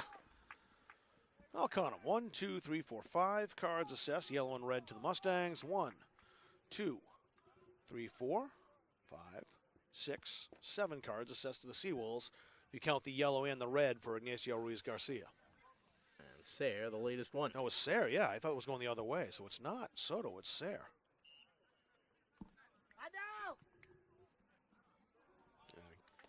Attempt by Matty Waters ends up well wide. Got through the wall, but no one on the other end. Chandral Laza. He'll re-enter. Jackson Olsen's the man replaced.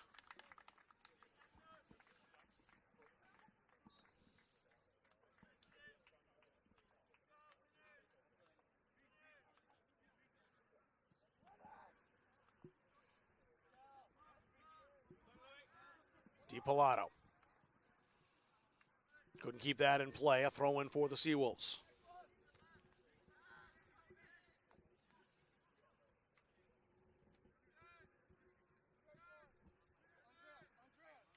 Team's mired in the midfield right now as far as possession's concerned. A couple of forays for each into the front third, but not very much.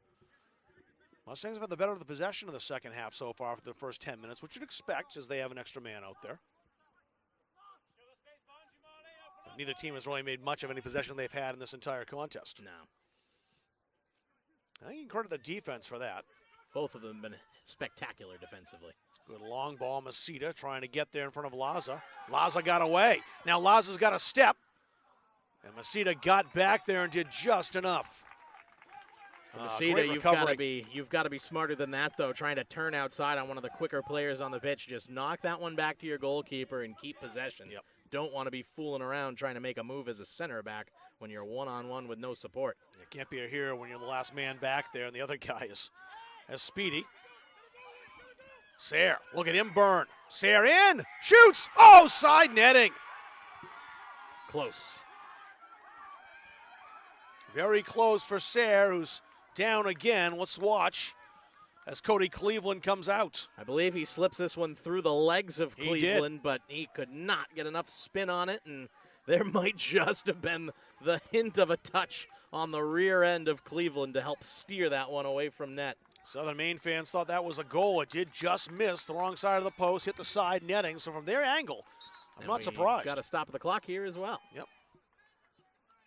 And it's the number 3 that the referee wants to come have a conversation with. That's Carlos Rodriguez Cruz. He had just been back on, subbed into this game a few minutes back, so. Oh, he does not have any shin guards on. I see. That was what he had thrown off the field a moment ago when he came to the sideline, but you are required to have those in before you can participate. That would be why. Just a warning to get those on. Not that nowadays they offer much protection. They're about the size and thickness of a Pokemon card rather than an actual effective piece of protective gear. Cameron outside. But that is well spotted by the referee to notice that he had taken those out. I did not know what he was throwing off the field. Matty Waters. Waters trying the long shot. And great work by Lafumbu, who was off his line a little bit, retreating, made the catch, and made sure the ball stayed out. I wasn't sure how far back his momentum was going to carry him on the back pedal, but that's a good job to keep it at least from crossing the line. Lafumbu remains perfect. He has not allowed a goal in 3.5 contests this season. Ooh, dangerous challenge there by Rodriguez Cruz. He's lucky he missed. Soto into the area. Will this be a chance for Cameron? Waters coming to help.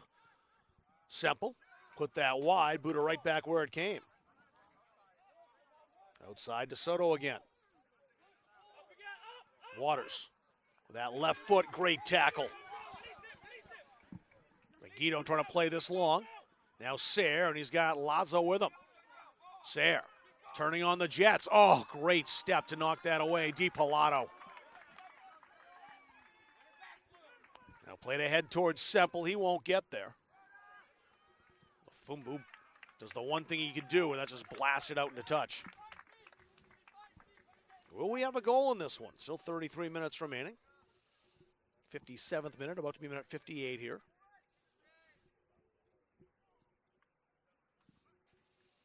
Delivered across towards Soto. Once again, he's got Rodriguez Cruz there with him. Waters. Soto. Intercepted. Played ahead to Laza. Laza has Mamuisi with him.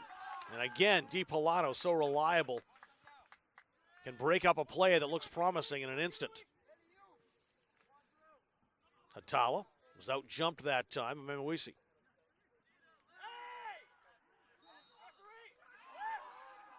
Now the foul goes against Southern Maine, much to the dismay of the Seawolves bench. Yeah, just not interested in the flop over there as he signals that it was a dive that he saw there. And would be in his rights there to take the card out of the pocket if you are believing that the player is attempting to deceive the referee. Rodriguez Cruz is kind of playing on the edge right now, too. Another one to kind of watch. He missed in a very dangerous challenge that came in studs up. Well, and he just had a giant handful of he did. Matthew Greco's shirt. So something to keep an eye on. Soto. Greco. Continuing. Go all the way across. Here's a shot. Oh, blazed over the bar. Semple there, nearly finding the target, but just leaning a bit too far back as he pulled the trigger on that powerful right foot of his. Mustangs, of course, missing Albie Fozzard Oaks, who was injured back in the first half. He had a lower body injury. Left ankle, left leg. We're not sure exactly what. He was walking, but has not come back into the fray in this game.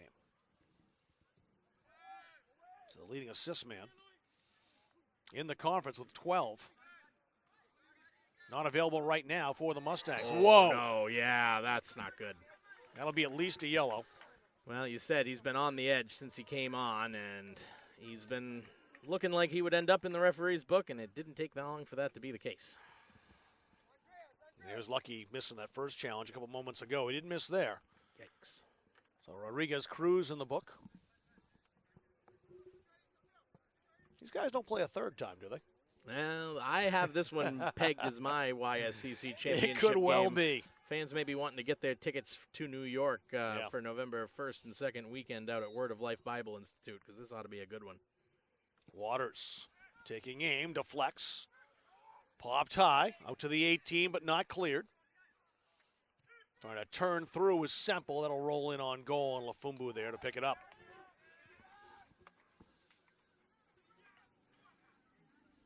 I don't get the feeling this ends scoreless. Someone gets the breakthrough here, but I'm not overly confident with that prediction either. That'll spin out into touch. Rodriguez Cruz the last to play it. Games with multiple red cards are usually a weird one. Oh, yeah. How about games with like 12 cards completely? Five reds and at least 7 yellows. I don't feel like counting right now. Lots. DiPilato. Masita. Waters patrolling the back line. Soto. Had to get rid of that quickly and did under pressure from Eulenberger. Greco out wide. This is better for the Mustangs as far as using the full field, which is what they've really gotten good at. Mitch Cameron.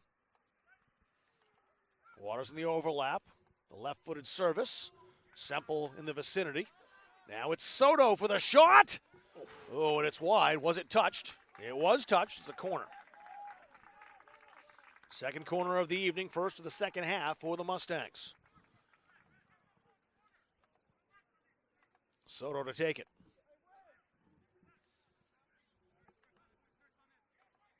And just joining us, Seawolves down to 9 men, the Mustangs down to 10. Big dust up in the 38th minute. Led to the 3 ejections, and 4 if you count the head coach, Noah Riskin, who was also sent off for the Seawolves. I might call that more of a fracas than a dust-up. Yeah. Chaos, I'll call it. That's what it was for a bit. That's more apt. Here's the delivery. No one there in white and red. Semple's the closest to it. He's going to try to shield this, see if it goes out, and it does. Now the corner, it looks like. Yeah, it's a corner, not a throw. And I think that might be Waters coming across to take that. It is Waters. Oh, he's good with the left foot. try to hit the in-swinger. Jackson Olsen set to come back in just a moment.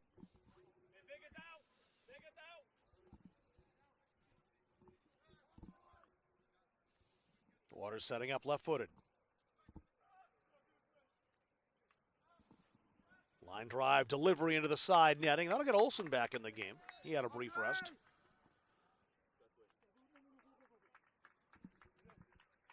So he'll come in, and Carlos Rodriguez Cruz picked up that yellow card. Will head to the bench.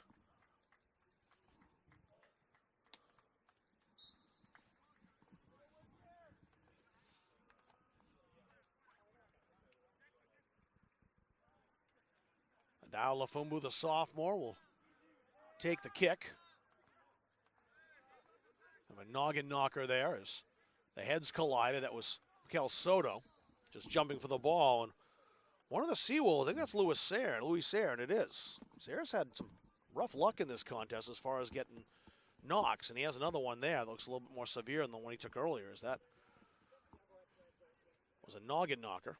It's a strange one to have a signal for a stoppage of the clock by the referee that is not to take a card out of the pocket, but good to see that Sayre is back up on his feet. He's even going to be walking away before the trainer can get to him, so I think he's A-okay. Trainer just trying to make sure that the referee will signal him to head back off the field, and that will be the case. Yep, so Sayre can stay on if that's the case. I believe it. No, could he not? They stopped the clock for him. No, he's still out there. Yeah. Yep. Lost sight of him for a moment, but he's still there. Throw in for the Mustangs over on the right side. That'll get Stefan Samba back into the game. If they notice, he's waiting.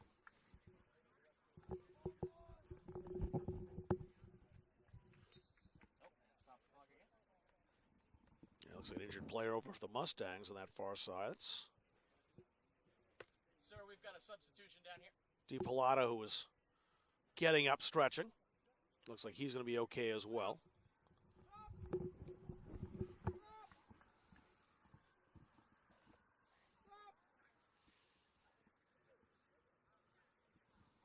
Main official not aware of the sub yet. And now we see Stefan Samba, and in he goes. Samba in. And Hatala will head off. Samba's going to get right into the contest. He'll take the throw. Well, you talk about a player who brings a calming influence to the game. Stefan Samba certainly fits the bill there. He is very cool, calm, and collected on the ball, and also full of silky smooth skills when the need arises.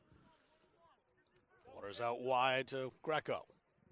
Greco rolling that into the area. Out comes the keeper. And he picked it up. Fumbled it for a moment. Had to get there, though, as, of course, it's Mitch Cameron, who was right there waiting for a miscue. Good long kick that time by Lafumbu.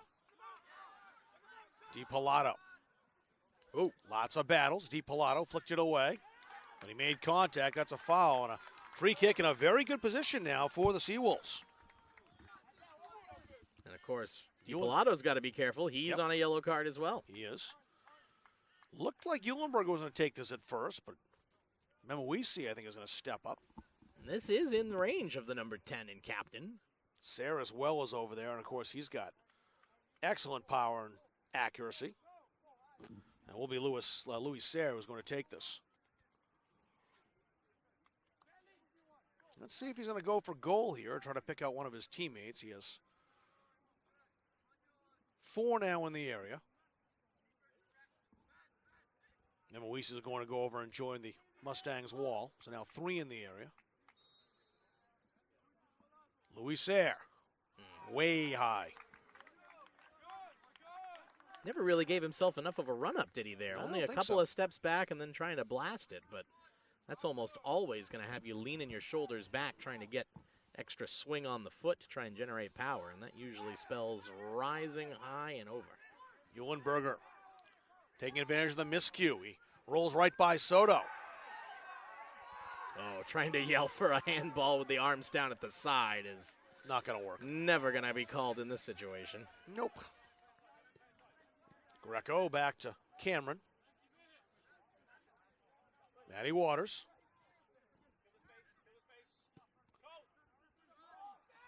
Samba beaten to it. It's a throw in for the Mustangs. That was Adewaka, who was trying to get there and save the play. Trying to play the through ball. It got past Olsen all the way in to Terrio. Yohan Terrio. Taking a pretty good shot by Jackson Olsen. Play continues. That's stabbed by Soto. He's got a little space now. Tried to force it inside. No way through. It was Ribeiro who got the foot on that to send the Mustangs back to their own half.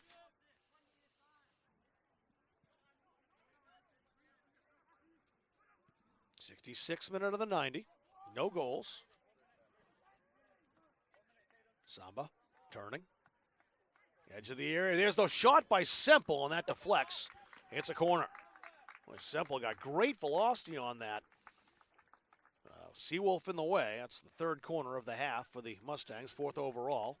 And once again, it'll be Matty Waters to go take it. What a layoff there from Stefan Samba. That is smart vision just to pick out the little innocuous-looking pass towards the top of the area. Anybody else in that situation, you expect them to be serving that into the mixer to try and make something happen, but he spots the more dangerous opportunity, which was on the right foot of number 9. But as you said, blocked shot, and that's been the case almost all night tonight. Cameron. He played it short. Back to Waters again.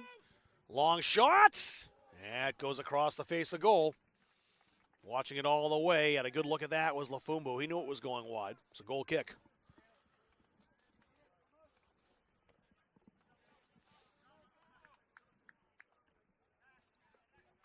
At this point, if you're Central Maine, you just want to get something on target.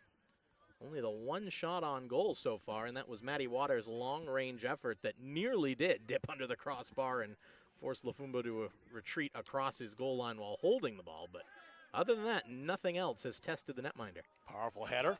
Semple. Back outside. Olsen converging out there with Eulenberger, but they played it off each other. But it stayed in. Jackson Olsen, a great play to hold that. Eulenberger sends it to empty space. No one there in blue, but that'll relax the Seawolves a little bit. It's throw in for the Mustangs. The point that I just made also goes for... Oh, deflected. So it's a throw in for the Seawolves, and that'll get Caden Pillsbury back in. I was going to say, the point that I just made there about shots not being on target also goes for Southern Maine. I've only recorded 2 efforts on target. One of those, the little touch in front before Cleveland got his hands to it, and the other one being that long-range effort as well that he just had to simply gather in. A lot of attempts, but the shooting boots have kind of been left at home by both teams. Maybe the pressure kind of getting to them a little bit too much there, trying to put too much power into it, be the hero of the moment, and normally when you're in that mindset, the ball tends to sail on you.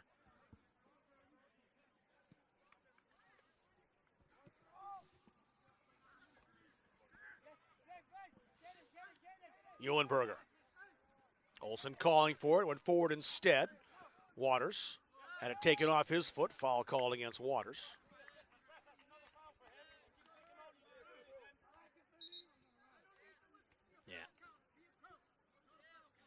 Yeah, there's been a lot of comments that have come in from the benches, and I think just with how this game has gone on, the referees have probably had their fill of everyone trying to extol more cards out of their pockets.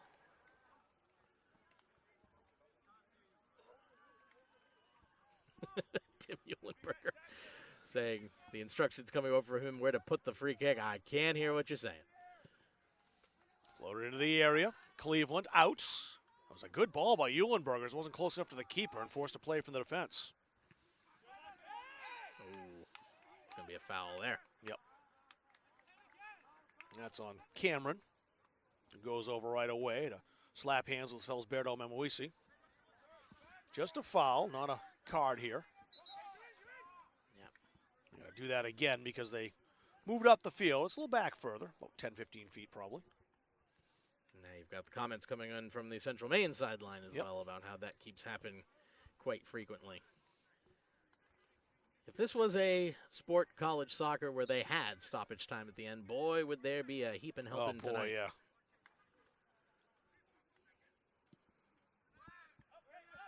Good long ball into the area, headed high. Here comes Cody Cleveland, the spinner. He'll just grab.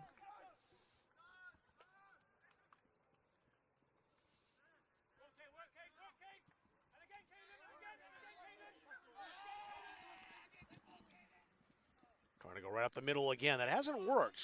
Ngomu that time. That was taken off. Cameron now. He'll try the long ball out to the side. It's going to be too heavy. Greco almost stopped it, but couldn't quite. Did get his right foot to it while it was still in bounds, but almost stopped it. Could not change the momentum enough to keep it from bouncing out into touch. He'll do it again. That's headed out by Soto.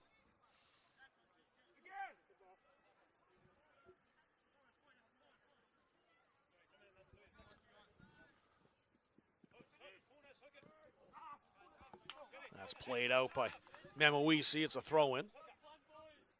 Waters over to take it. Waters had to get rid of that quickly. And now they might have some space here for the attack. Well, played back to switch the field. Samba's over there. First real pinging of the passes around the midfield area that has looked like the Central Maine team we know. Now into the area. Semple offside. The flag's up.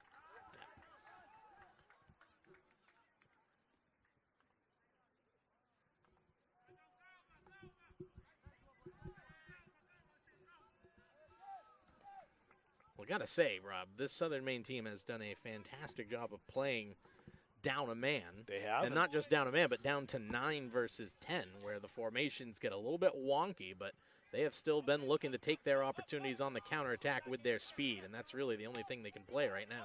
And one thing I've noticed about them as well, and this doesn't surprise me a bit, having seen as many of these games as I have, they do not look at all daunted by this team. There's respect, but there's no fear.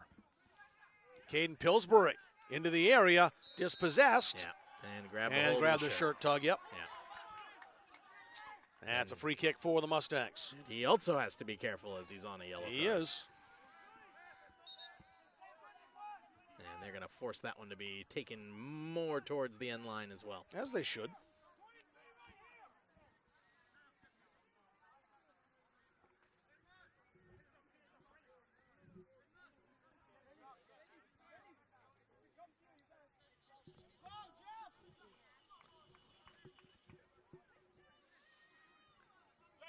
Good long ball down the side.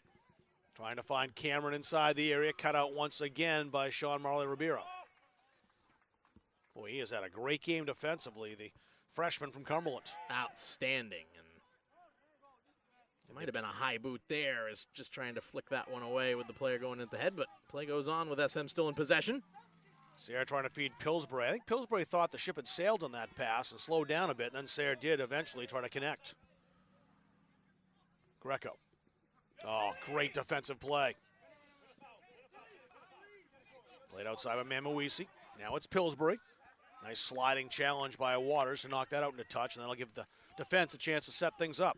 The old two-footed sliding challenge. He's a master of the art. Somehow does not make it dangerous as he just kind of hooks himself around the ball, and 99% of the time he wins it clean.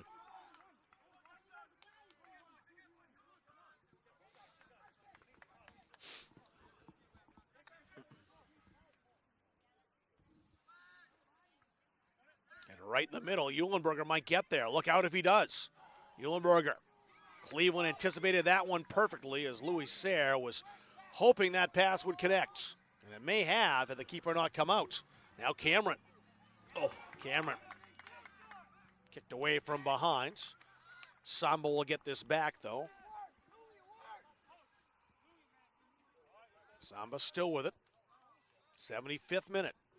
Will there be a goal in the 90?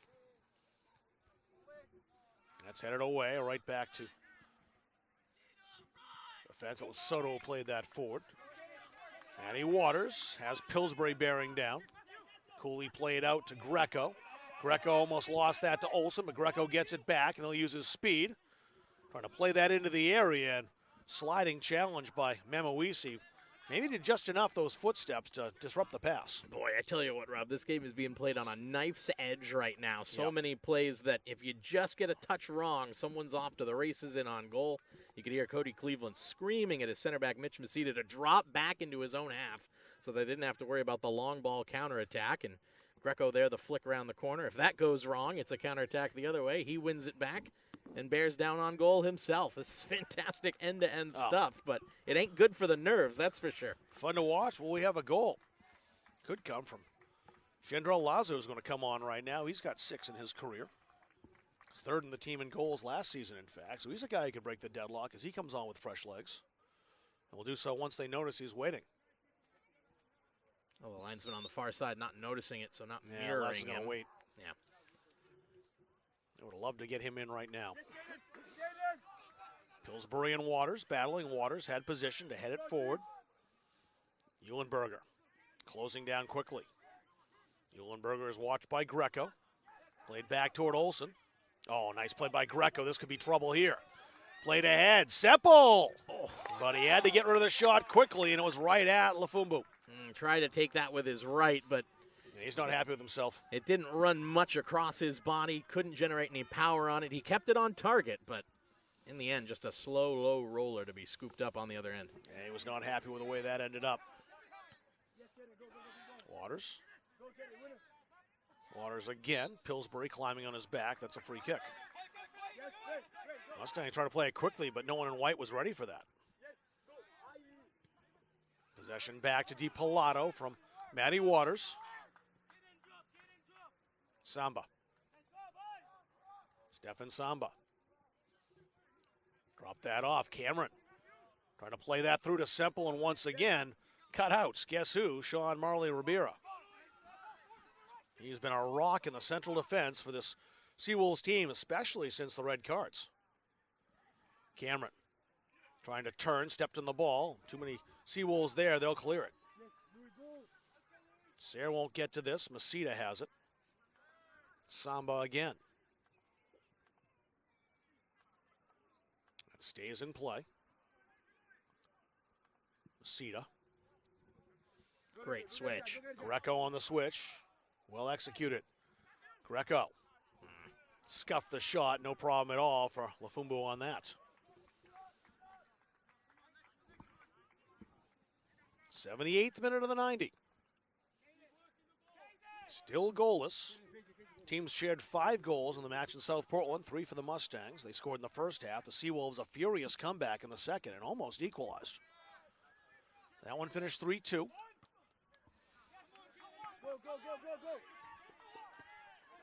Waters got there just in front of Pillsbury. Eulenberger.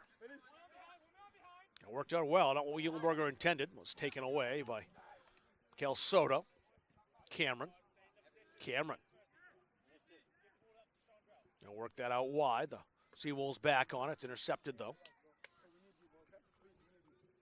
Ontario played that forward. Samba out in the corner. That's a corner. Unlucky there on that sliding challenge, trying to just divert it away, but sliding at the wrong angle with both feet aimed toward the end line, and that's where the ball ends up. Here's the corner. This is Samba standing over first time we've seen Samba take the corner. Setting up right-footed, wants to keep this away from Lafumbu, the keeper. He'll try to swing that away from the goal. Played it short back to DiPilato. And that'll be a goal kick, I think. Yeah, it looked like it came off DiPilato. Oh, no. Yeah, caught a Linesman corner. disagrees. Yep.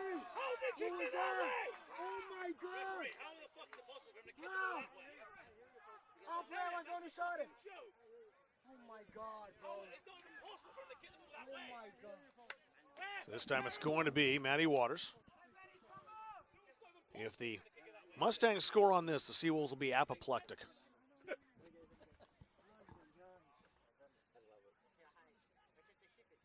And they would certainly have a case if that is the result of this. Left-footed, Waters, delivers, deflected, in!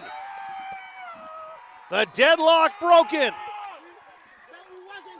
Semple. And it's 1-0. And he's saying enough with the celebrations already. Yep. Get him back. We'll see it again. Was it Semple on the back post? I thought it was originally Greco. That was Semple who got it. We'll see it here. Yep. There he is. He wasn't even looking at the goal, just with the right foot deflected it in. And it's 1-0. Daniel Semple breaks the deadlock. We are in for an interesting last 10 minutes and 43 seconds.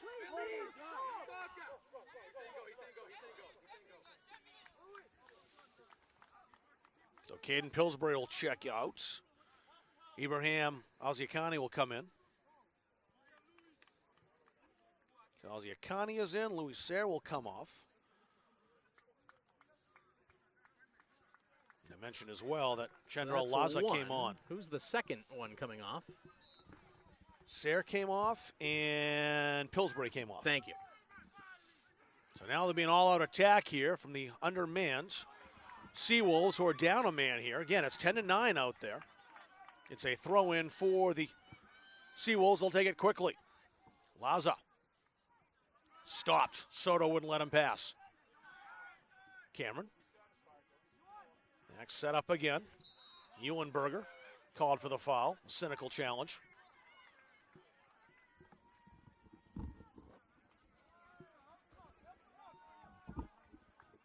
He has not asked for the clock to be stopped yet. And Yohan Terrio's getting up.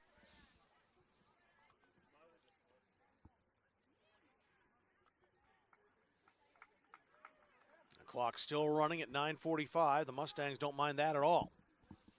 Mitchell Masita was going to take it, but he's been called off by Cody Cleveland, who's moseying his way over. Now this becomes a very different game for Central Maine. You want to just possess and be able to hang on to it, but we saw what happened when they tried to do that for the entire second half on the road against Southern Maine. The Seawolves took the game to them and got a lot of opportunities, nearly came back to even that game up. I think they have to realize they have to attack in this contest. Offense might be the best form of defense for the last 10 minutes. The second goal would clearly put this one away. It's that mix of aggressive attack, but also remaining prudent at the back. Waters on the throw.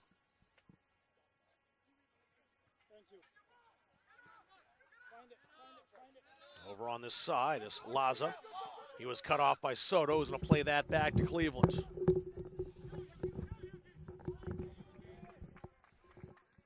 Good head coming in by Attawatakar. But it goes out into touch for a throw. Clock still ticking at 8:35. Daniel Semple's goal in the 80th minute off a corner. Controversial corner, it has to be said. The only scoring in the game. Soto over the top. Terrio rather, trying to turn back inside. Terrio in a great battle out there, and it's won by the Seawolves. That was Amisi Ngoma once again. Throw in for Southern Maine. Louis Sayre is about to check back in for the last 8 minutes. And again, more offensive firepower coming off the Seawolves bench.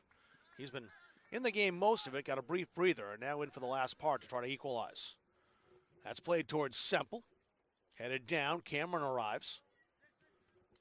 He'll play that back. Terrio. Trying to touch that over to Semple now. Foul call to the edge of the area. Great position now for the Mustangs to double their advantage on the free kick. 20, 22 yards away. Who's going to take this? Waters stepping up. The Mustangs don't mind the Seawolves standing around the ball and not backing up. It allows the clock to keep ticking. Terrio taking his time setting the ball. Semple's got one already. Maybe he'll take this shot. This is from a beautiful position. You're a little bit far out from the box so that you can get this one over the wall and still have room to duck it down. But who takes it? I would put this one on the foot of the number 8, who has had a couple of great deliveries into the box already. It might be Terrio taking this. Took 80 minutes to finally throw some mud in Lafumbu's clean sheet. That's the first goal he's allowed in 3+ games. Desperately trying to get his wall organized here towards that same post that he was beaten on the corner kick. So Terrio, he's on the left. Waters on the right. I would have to think Terrio takes this. Waters has velocity. You've seen him score from that distance as well, but still think it'd like to be Terrio. Clock is taking about a minute and a half off, it seems like. Well, he was giving the keeper the time to organize the wall. That's the right thing to do as the ref. Terrio scores! Right through the keeper. And that should be enough. Lafumbu's had such a good game. Would love that one back. Yeah, just couldn't hang on to the shot. Low one, I think it skips maybe right in front of him, and that's unfortunate. Yeah, through the wall, it did skip. That bounced off the turf, and we've talked so many times how tough that is. Substitutions here for both teams coming on. We'll see it again. Around the wall. And the skip just misplayed. Unlucky for Lafumbu. Not sure who's coming on. Oh, it must be Eulenberger who's coming off for Sayre. Eulenberger is off. Now the Mustangs tails up now as I think they've salted this one away. Oh, Semple. Semple going to play that ahead to Terry. We didn't realize Terry was making a run there. He was all alone. That is letting the situation get the best of you. You got too much adrenaline pumping now when you're up 2 and you feel like I think that's exactly it. You can just walk this one out and celebrate a little bit, but not yet. 2 goals in about 4 minutes. 1 in a corner, 1 in a free kick, 2 set-piece goals. Still got 2 very dangerous players up top to potentially counterattack for Southern Maine. Sayre there, who wanted the ball quickly and had to slow down to avoid being offside on that pass, but the other one being Laza. And Cody Cleveland smartly is going to keep that one in play, and now go ahead and pick that one up to take another 10 seconds off the clock or so. Alzovkani up there as well as a guy who can score some. He's got 8 career goals. Number 4 has been rested most of this game. Didn't play much, if at all, in the first half. I don't think he played at all. And the long ball towards Semple. He's on his horse. Too fast there for the usual suspect, Sean Marley-Ribera. Sorry, so busy making sure I got all the changes and stuff made correctly. Which player was that you were asking about, Rob? Who didn't play in the first half? I think it was number 4, Ibrahim Alze. You are correct. He did not sub in the game until about 3 minutes ago. So fresh legs and a guy who can score goals. But again, the Mustangs will take as much time off the clock as they can on these free kicks. Yeah. Sambo's going to take this one. This one's probably too far out to take the shot directly. Waters could reach from there, but again, ambitious shot if he tries it. He tried it. You saw that one coming a mile away, didn't you? Jill Emmanuel Sayre will come back in now. The offensive firepower being thrown onto the field here by the Seawolves. Had some more speed into the game as well. Problem for them is they don't just need 1 now, they need 2. And it is Ibrahim Alzirkani who will make way for him.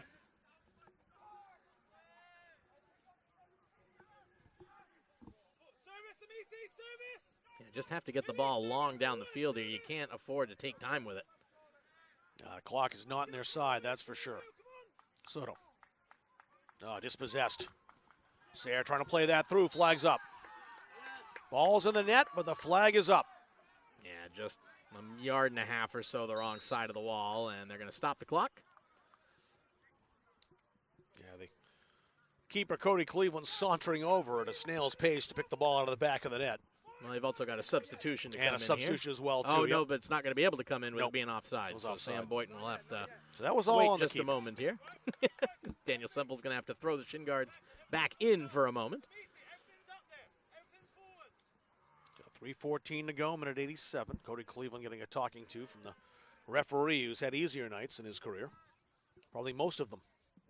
Yeah, this is the good side and the bad side of doing the high-intensity rivalry games. Referees like them because you get the opportunity to be involved in a very good match you would expect between the top 5 teams, but it can also mean that you're going to be the villain from both sides and the fans and everybody in attendance, no matter what happens.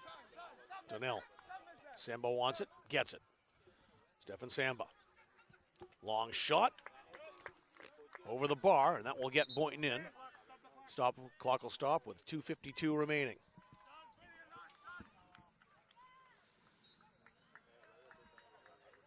Daniel Semple's goal. That's his 10th, and it could stand up as the winner if things don't change.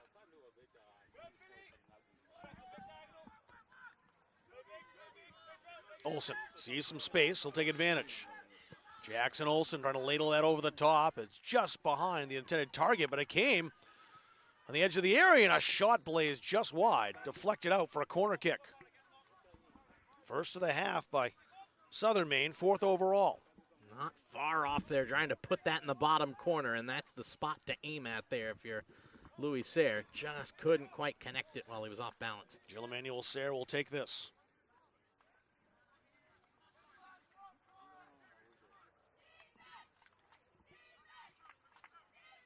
Here's the kick from Sayre. Into the area, headed down. Stay here for post-game interview.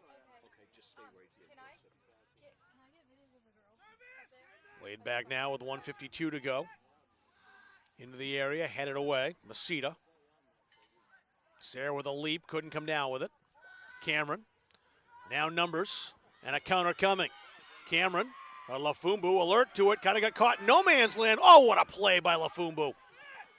But he's off his line. There's the shot, and that'll do it. That will do it. Terrio's been looking for one of those all night, and he finally connects with the left foot from distance. This time doubles his tally on the day. One right, one left, but 2 well-placed shots from distance. Lafumbu came out well. He made that play with his head, but the problem now, he's got to get back in there. And Terrio, perfect positioning to blast that left-footed shot over the keeper's head. He just can't get back in time. The celebration was starting before that ball had even hit the ground. 3-0 will be the result here, you would think, unless there's something in the last 90 seconds. Foul called here. Sayre is down again. That'll go against Masita. But this was not a 3-0 game.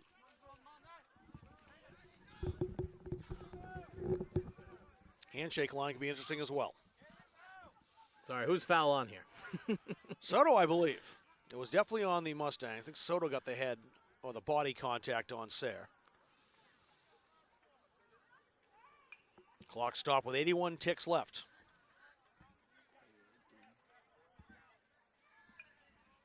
You'd like to hope that there's still going to be a handshake line. Oh, there will be one. I just want to kind of watch as it goes through. Well, it gives us a chance to talk about potential player of the game That's a tough territory here. Ontario's got the 2, but you know who I'd probably put in for a shout for on this, Rob, is Matty Waters, who has been phenomenal. You read my mind. I think Matty Waters has really been a key to this game. He was so good at the back end defensively, making plays in the front third as well. Corners, free kicks. So often defenders get overlooked. The fact that he leaps to the front of the line tells you that he's had a fantastic game. Yeah, let's go with him. Matty Waters was great tonight. He's going to be our Edge Nutrition Player of the Game, Matty Waters. Had an assist in that corner, I believe, correct? Off the Terrio goal? That's right. So he has 1 assist tonight. Of course, got a yellow card as well. Did everything but score. But you just think of all the headers he's won, the sliding tackles he's gotten just right, being able to play through, having his shirt probably about ripped off his back 3 or 4 times tonight and still be able to create opportunities. Oh, my, and we have a red card handed out here. Yeah, it's going to go to the Mustangs, I think. I think it's the wrong number, the 6 instead of the 8. But I'm surprised at this. I'm going to verify that they've gotten the right player identified. So this is a long time after the fact. I don't know if this is for the initial foul or if this is for something that's happened afterwards. But I will say the linesman came over to talk to the referee, so he may have also pointed out something that he missed. And walking off is Mitch Masita. So was Masita who got carded? This is a surprise here. Unless he was the one who committed the initial foul. Yeah, I wouldn't mind seeing that challenge again if we can take a look at it. I don't know if we have it or not, but so we won't be able to see that again. So Mr. Masita's been red carded. Now, what this means, I think, is all these players will miss the game on next week on Thursday. At the very least, and there's potentially more on the cards for them. They'll miss the NHTI game on Thursday. Got to see how many matches missed is going to be the case, especially with some of the violent conduct modifiers that are going to be in play here. LeClaire was sent off. Bro was sent off. He wasn't even on, but he was sent off. And now it's Masita as well, who's yellow carded in the red carded, in the 89th minute. So each team with 3 players red carded, 7 red cards. Nope, 6 red cards in all tonight.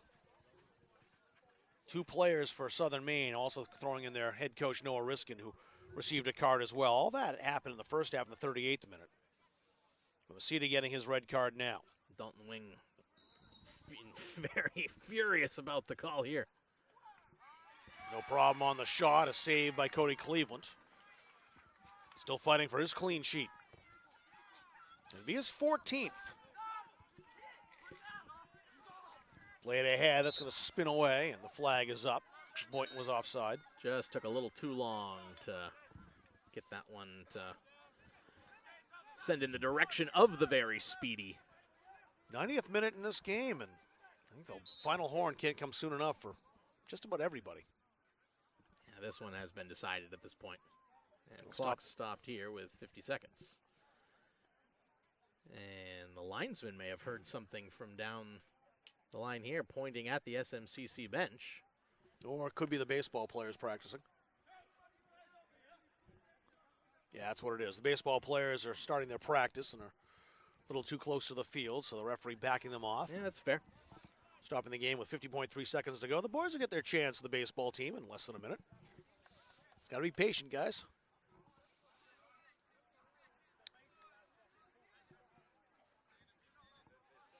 We got our baseball and softball doubleheader tomorrow, 6 p.m. UMA will be in town. Final conference games of the fall to check out there. On his horse is Attawatakar. Ooh. And that's a crunching challenge that'll result in the referee again going to his pocket. Yeah, just a wild swing of the leg there at no Jacob need. Donnell. Oh, and a straight red. He's off. Yeah. I was wondering if that'd be the case.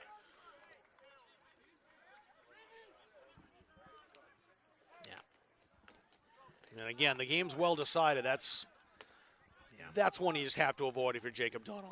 You're enthusiastic, you're in the match, but that's you gotta have your cool head in that situation. Let your radiator work, because the only result is you're sent off. For Cole Attawatakar, you mean they're taking the hack at the leg? Yeah.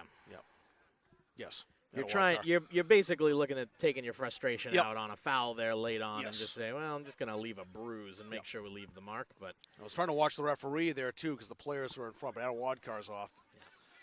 That's a straight red. It's the lack of the attempt to play the ball that's and really again, led same to it thing. there. You got to make that play. I said Donnell, but it's Attawadkar who did that. And again, the assistant coach is lucky he's still in the match, because he's.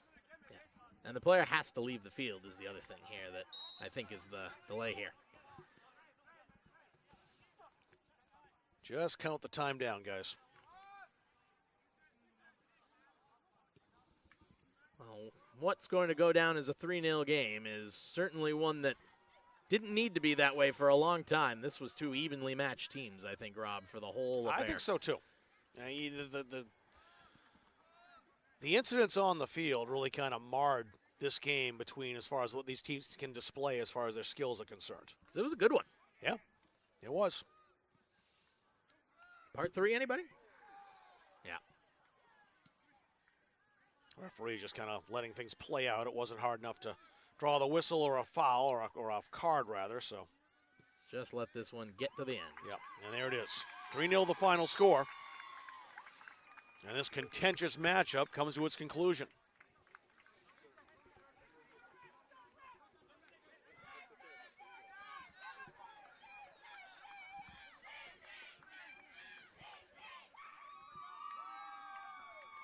Watch these players right now. If you don't mind leaving it on here for a little while here, Yeah, Rob Munzing, we like to have the footage of anything at the end of the game just in case. Yeah. We appreciate that.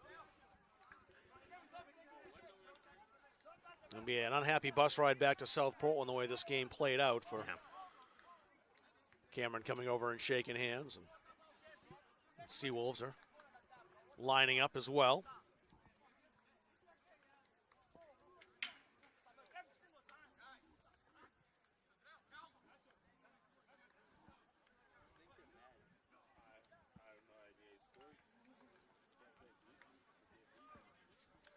They may forgo the handshake line just for individual handshakes out there. The players are certainly greeting each other and congratulating each other out there. Shows a good sportsmanship by the players on the pitch right now. You like that? Yep, absolutely.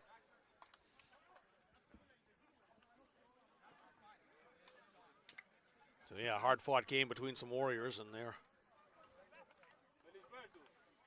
shaking hands with each other. And again, the battle being over, I think players can kind of relax a little bit, and kind of the end that you're hoping to see here between these two teams, just congratulating each other, and maybe they'll meet again. It wouldn't be surprising at all if they are going to be facing off in New York. Now, Word of Life Bible Institute is that's where the conference finals will be. SCC Final Four ought to be a good one this year once again. These two teams will very probably both be there, and that might be the championship matchup yet again. So I think that's going to do it. I'm waiting to see if we have a handshake line, but I think we can kind of safely say this one has gone to its conclusion. 3-0 the final score. The Mustangs go to 8-0-2 on the season. The Seawolves now 7-2-1. That's their first conference loss of the year. And we say goodbye from Auburn. Thanks very much for watching tonight on Munzing Media.